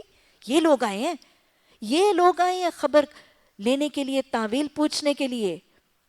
اور پھر یہ جس کو تعبیر بتائی تھی اور تعبیر سچی ہو گئی تھی، اور جس سے صرف اتنا کہا تھا کہ جا کے یاد کروا دینا، یہ احسان فراموش آیا ہے، یہ بدعہد آیا ہے، یہ جھوٹا آیا ہے اور اس قوم کی تعبیر کا پیغام لے کر آیا ہے. آج کوئی عام انسان ہوتا تو شاید کبھی بھی تعبیر نہ بتاتا. اے بے ایمان، اے دغاباز، اے جھوٹے، اے بدعہد، میں نے تجھے ایک دفعہ تعبیر بتائی اور تو نے یہ میرے احسان کا بدلہ دیا، اب پھر آ گیا؟ جا نکل جا یہاں پہ، میں نہیں دیتا تجھے. ایسا ہوتا کہ نہ ہوتا؟ ہے لوگوں، تم لوگوں نے مجھے قید خانے میں بلایا، رکھا، بھلا دیا، میرے پہ الزام لگائے اور آج مجھ سے پوچھنے آئے ہو. نکل جاؤ یہاں سے، میں تمہاری مدد نہیں کروں گا. نہیں، لیکن کیا ہے؟ علم امانت ہے، اس آگ کی لگام کا تقویٰ ہے. علم کا شکر کا طریقہ ہے کہ علم کو اللہ کے بندوں کی معاونت میں، خدمت میں لگایا جا رہا ہے. اپنے پرائے کے اندر کوئی فرق نہیں ان کی ترسیل اور تبلیغ میں. اور یہ کیا ہے؟ احسان ہے. احسان یوسف بار بار پلٹ کے نظر آ رہے. حق تو نہیں تھا. احسان کیا ہوتا ہے؟ حق سے زیادہ دے دینا. کیا وہ شخص اس وقت حقدار تھا کہ اس کو جواب دیا جائے؟ اس نے احسان میں نافراموشی کی تھی، اس نے احسان میں کمی کی تھی، اس نے احسان کا بدلہ نہیں دیا تھا. کیا وہ اس بات کا حقدار تھا کہ اس کو دوسری دفعہ تعبیر بتائی جائے؟ نہیں، اس کو اس کے حق سے زیادہ بتایا جا رہا ہے. کہ حضرت یوسف علیہ السلام کے لائق اور یہ فرض تھا کہ وہ بتاتے احسان فراموش کو، بدعہد کو؟ نہیں نا، فرض بھی نہیں تھا. حق سے زیادہ دیا جا رہا ہے، فرض سے زیادہ کیا جا رہا ہے، محض بندوں کو سکون دینے کے لیے کیا جا رہا ہے اور محض رب کو راضی کرنے کے لیے کیا جا رہا ہے۔ احسان یوسف پھر عیاں ہو رہا ہے۔ اور احسان دیکھیے، پوچھی تو گئی تھی صرف تعبیر، احسان دیکھیے حضرت یوسف علیہ السلام کا، صرف تعبیر نہیں بتائی، جو مزید علم تھا اس کے ساتھ اس تعبیر میں جو قحط سالی کا تذکرہ تھا، اس قحط سالی سے بچنے کا لائے عمل بھی بتا دیا تھا۔ یہ ہوتے ہیں محسن۔ اول تو تعبیر بتانا ہی حق نہیں تھا، ضروری نہیں تھا، کیونکہ ظالم تھا وہ، ظالم کو ظالم کے ظلم کا بدلہ تو دیا جا سکتا تھا، لیکن اگر تعبیر بتا بھی دی جاتی تو حق سے زیادہ بتا رہے ہیں، سوال سے زیادہ بتا رہے ہیں۔ اس نے تو صرف تعبیر پوچھی تھی۔ حضرت یوسف علیہ السلام محسن نے احسان کر کے صرف تعبیر نہیں بتایا، وہ تعبیر میں جو قحط سالی تھی اس قحط سالی سے بچنے کا طریقہ بھی بتا دیا۔ یہ ہوتے ہیں اچھے عالم، یہ ہوتے ہیں مفید علم رکھنے والے، یہ ہوتے ہیں پرخلوص دائی، یہ ہوتے ہیں خدمت خلق کے جذبے والے، یہ ہوتے ہیں میری زندگی کا مقصد تیرے دین کی سرفرازی کا پیمانہ اٹھانے والے۔ پوچھا تھا کہ اس کی تعبیر کیا ہے، تعبیر بتائی، اور ساتھ ہی اس قحط سالی کا حل بھی بتایا۔ 7 برس تک لگاتار تم کھیتی باڑی کرو گے، اس دوران فصلیں جو تم کاٹو گے تو بس تھوڑا سا حصہ جو تمہاری خوراک کے کام آئے گا نا وہ نکال لینا، باقیوں کو اس کی بالوں ہی میں رہنے دینا۔ پھر 7 برس بہت سخت آئیں گے، اس زمانے میں وہ سب غلہ کھا لیا جائے گا جو تم اس وقت کے لیے جمع کرو گے، اگر بچے گا تو بس وہی کچھ جو تم نے محفوظ کر رکھا ہوگا۔ اس کے بعد پھر 1 سال ایسا آئے گا جس میں باران رحمت سے لوگوں کی فریاد رسی کی جائے گی اور وہ رس نچوڑیں گے۔ خواب کی تعبیر کے ساتھ موٹی گائیں، ساتھ ہری بالیاں، ساتھ خشک بالیاں، ساتھ پتلی دبلی گائیں۔ تعبیر کیا بتائی کہ آگے مستقبل کے حالات بتائے۔ مستقبل کے حالات بتانا یہ کسی نبی کا علم نہیں، الا باذن اللہ، اور خوابوں کی تعبیر کے حوالے سے یہ بتایا جا سکتا ہے کیونکہ یہ علم اللہ ہی کے علم کے دیے ہوئے حصے میں سے ہے۔ حضرت یوسف علیہ السلام نے پوری تعبیر بتا دی کہ اس خواب کی تعبیر یہ ہے کہ 7 سال تو پہلے ایسے 7 بالیاں ہری، کیا مطلب ہے کہ 7 سال ایسے آئیں گے کہ تم بہت کھیتی باڑی کرو گے، تم کھیتی باڑی کرو گے، تم زراعت کرو گے تو تمہاری فصلیں بہت اچھی اگیں گی۔ اور پھر اس کے بعد 7 سال خشک سالی کے آئیں گے، ڈراٹ، ٹوٹل بارش رک جائے گی، اور جب خشک سالی ہوگی، بارش رک جائے گی تو تمہاری فصلیں نہیں اگیں گی تو قحط سالی آ جائے گی۔ 7 سال فصلیں اچھی ہوں گی، کھیتی باڑی اچھی ہوگی، خوب خوب فصلیں اگیں گی اور خوب خوب کٹیں گی۔ پھر اس کے بعد 7 سال خشک سالی کے کہ بارش رک جائے گی، خشک سالی کی بنیاد پر قحط سالی مسلط ہو جائے گی، اور پھر اس کے بعد 1 سال آئے گا جب خوب بارش ہوگی اور لوگ پھر رس نچوڑیں گے، یعنی پھر خوشحالی اور شادابی واپس لوٹے گی۔ یہ تو پیشین گوئی تھی اس خواب میں قحط سالی کی، لیکن حضرت یوسف علیہ السلام نے احسان کر کے صرف تعبیر نہیں بتائی، قحط سالی سے بچنے کا تدارک اور طریقہ اور لاہ عمل بھی بتا دیا۔ کیا بتایا کہ دیکھو وہ 7 سال جس میں تم پہلے فصلیں بہت زیادہ اگاؤ گے اس میں لاہ عمل اختیار کر لینا، پلاننگ، 5 سالہ ترقیاتی حفاظتی منصوبہ تیار کروا دیا۔ کس کا؟ مشرک قوم کا، کافر قوم کا، ظالم قوم کا، ناانصافی کرنے والی بے حیا قوم کا۔ مواسات کا درس مل رہا ہے کہ نہیں مل رہا؟ ایک مسلمان، ایک مومن معاملات بھی کرے گا، مدارات بھی کرے گا، مواسات بھی کرے گا، اپنوں کے ساتھ، پرایوں کے ساتھ، کافروں کے ساتھ، فاسقوں کے ساتھ، فاجروں کے ساتھ، بت پرستوں کے ساتھ۔ اور یہی سنت میرے رسول صلی اللہ علیہ وسلم کی بھی تو سنت ہے۔ قحط سالی ہوئی تھی مکہ میں، غلہ بھیجا گیا تھا مدینہ سے۔ سمامہ بن اسال نے کہا تھا کہ میں مکہ والوں تمہیں غلہ نہیں دوں گا، آپ نے فرمایا سمامہ ایسا نہ کرو، یہ مواسات ہے۔ یہی مواسات محسن حضرت یوسف علیہ السلام کے رویے سے بھی عیاں ہو رہی ہے، اور آپ صلی اللہ علیہ وسلم محسن انسانیت محمد صلی اللہ علیہ وسلم کے رویے سے بھی عیاں ہو رہی ہے۔ تو مسلمان ہر حال میں معاملات بھی کریں گے، مدارات بھی کریں گے، مواسات بھی کریں گے۔ آج میں رشتوں کی وضاحت نہیں کر رہی، لیکن موالات نہیں کریں گے۔ یہ تینوں کام ہو رہے ہیں۔ انہوں نے بتایا کہ بہت اچھا سا لائے عمل جو ہے وہ فیوچر کا بتا دیا، اور انہوں نے کہا کہ ایسے کرنا کہ جب 7 سال تمہاری کھیتی باڑی بہت سکسیسفل ہوگی اور بہت زیادہ ہارویسٹ اور بہت زیادہ تمہاری فصلیں اور کراپس ہوں گی تو جتنا تمہارے لیے ضروری ہوگا نا بس اتنا کھا لینا، باقی کا فصل وہ جو گرینیریز میں اور گودام میں بچائی جاتی ہے، اس کو ہارویسٹ کر کے اس بھوسے کو الگ نہ کرنا، وہ دانے جو ہیں ان کو اس کی بالیوں ہی میں رہنے دینا۔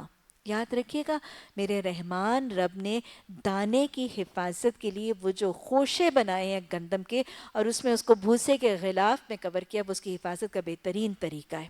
اگر دانے کو اس خوشے میں سے اور بھوسے میں سے نکال لیا جاتا ہے تو وہ دانہ غیر محفوظ ہو جاتا ہے، اس کے اوپر پھر گھن اور اس کے اوپر کیڑے اور اس کے اوپر سسری اور اس پہ ساری چیزیں جو وہ حملہ کرتی ہیں۔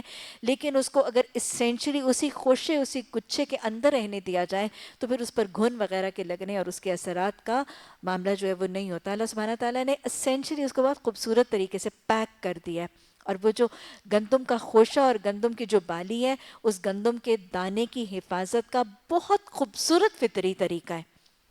اور میرا رب ہے نا، اللہ صاحب جمال ہے اور جمال کو پسند کرتا ہے، وہ دانے کے گچھے میں جو دانے کی حفاظت کا اہتمام کرتا ہے، کیا اس رب نے، صاحب جمال رب نے ایک بھدا سا خوشہ بنا دیا؟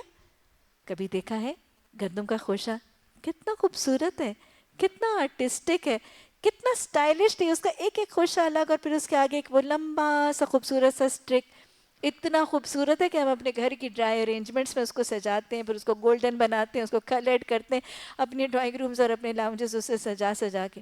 یہ ہے میرا رب، اور یہ ہے اس کی تخلیق، انسان نہیں کر سکتا ایسی تخلیق۔ اسی میں بھوسا بھی ہے جانوروں کے لیے، اسی میں دانہ بھی ہے ہمارے لیے، اسی میں سجاوٹ بھی ہے، اسی میں حفاظت بھی ہے۔ یہ خالق خلاق رب کی تخلیق ہے، انسان نہیں کر سکتا ایسی تخلیق۔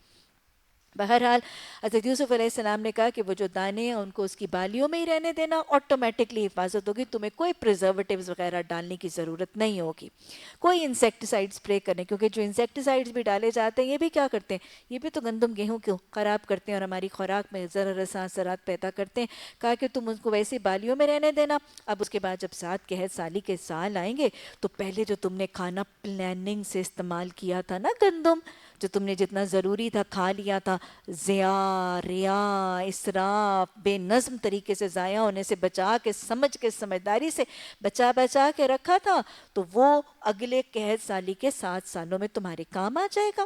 تو یہ مستقبل کا ایک ڈیولپمنٹل نہیں، ایک حفاظتی لاہے عمل تھا جو حضرت یوسف علیہ السلام نے ایک مشرک قوم کو اپنے علم کی بنیاد پر پہنچا دیا۔ سب سے پہلے علم کی ترسیل، علم کی تبلیغ، علم کے امانت ہونے کا احساس، علم کی نعمت کے عملی اور قولی شکر کے طریقہ، یہ بھی درس مل رہا ہے۔ اور ایک اور بات پتہ چل رہی ہے، ایک مسلمان، ایک مومن اپنے علم، اپنے فن، اپنے ہنر، اپنی کسی اپنے ہنر کے ساتھ کسی غیر مسلم مشرک قوم کی معاونت اور خدمت اجرت اور بغیر اجرت کر سکتا ہے۔ آج بس اوقات جو بہت ہی شدت پسند لوگ ہیں وہ شاید اس چیز کا تذکرہ کرتے نظر آ رہے ہیں کہ مسلمانوں کے لیے یہ جائز ہی نہیں ہے کہ وہ دارالکفر میں جاب کریں، اور دارالکفر میں اور ایک نان اسلامی ریاست میں ایک مسلمان کا رہنا، وہاں پہ رہائش پکڑنا، وہاں پہ ملازمت کرنا اور ملازمت کر کے ان کی تنخواہ کھانا شاید حرام ہے۔ ایسا معاملہ نہیں ہے۔ اپنے علم کو، اپنے فن کو، اپنے ہنر کو، اپنی کسی چیز کو غیر مسلموں کے لیے لگایا جا سکتا ہے۔ حضرت یوسف علیہ السلام لگاتے ہوئے نظر آ رہے ہیں۔ تو دارالکفر میں رہ کر اپنے لیے جائز حلال طریقے سے رزق کمانا ناجائز نہیں ہے، بشرطے کہ دارالکفر میں اس کی رہائش اس کو حرام پر مجبور نہ کر دے۔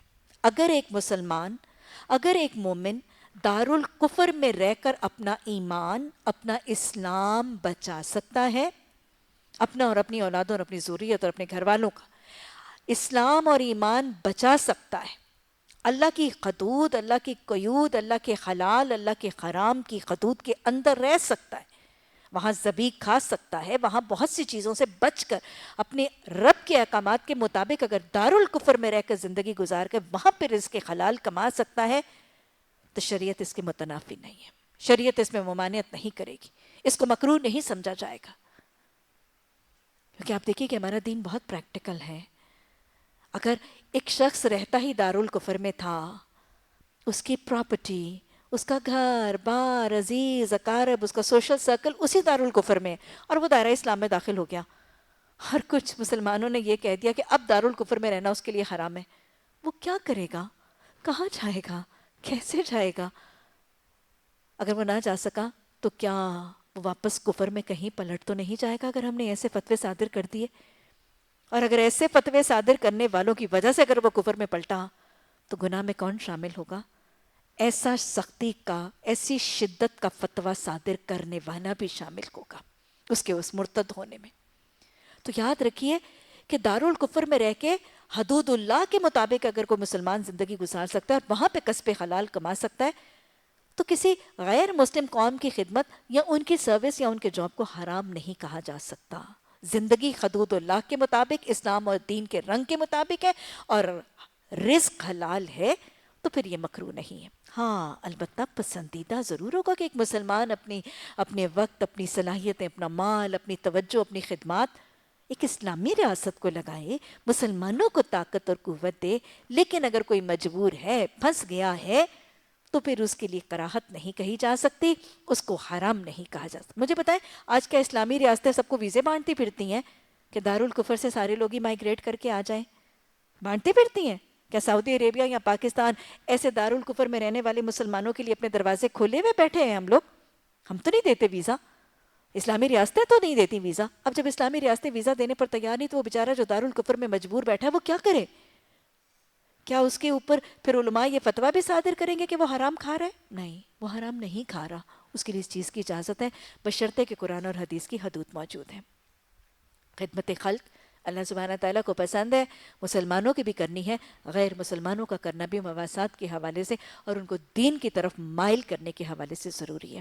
اللہ سبحانہ تعالیٰ ہمیں اپنے معاملات، اپنے مدارات، اپنی توازوں میں قرآن اور حدیث کی حدود کو قائم رکھنے اور اللہ رزق حرام کی کراہت کو محسوس کر کے لقمہ حرام کی اہمیت کو محسوس کر کے زندگی گزارنے کی توفیق عطا فرما دے. ربنا لا تزغ قلوبنا بعد إذ هديتنا وهب لنا من لدنك رحمة إنك أنت الوهاب. سبحانك اللهم وبحمدك نشهد أن لا إله إلا أنت نستغفرك ونتوب إليك. سبحان ربك رب العزة عما يصفون وسلام على المرسلين والحمد لله رب العالمين. آمين ثم آمين.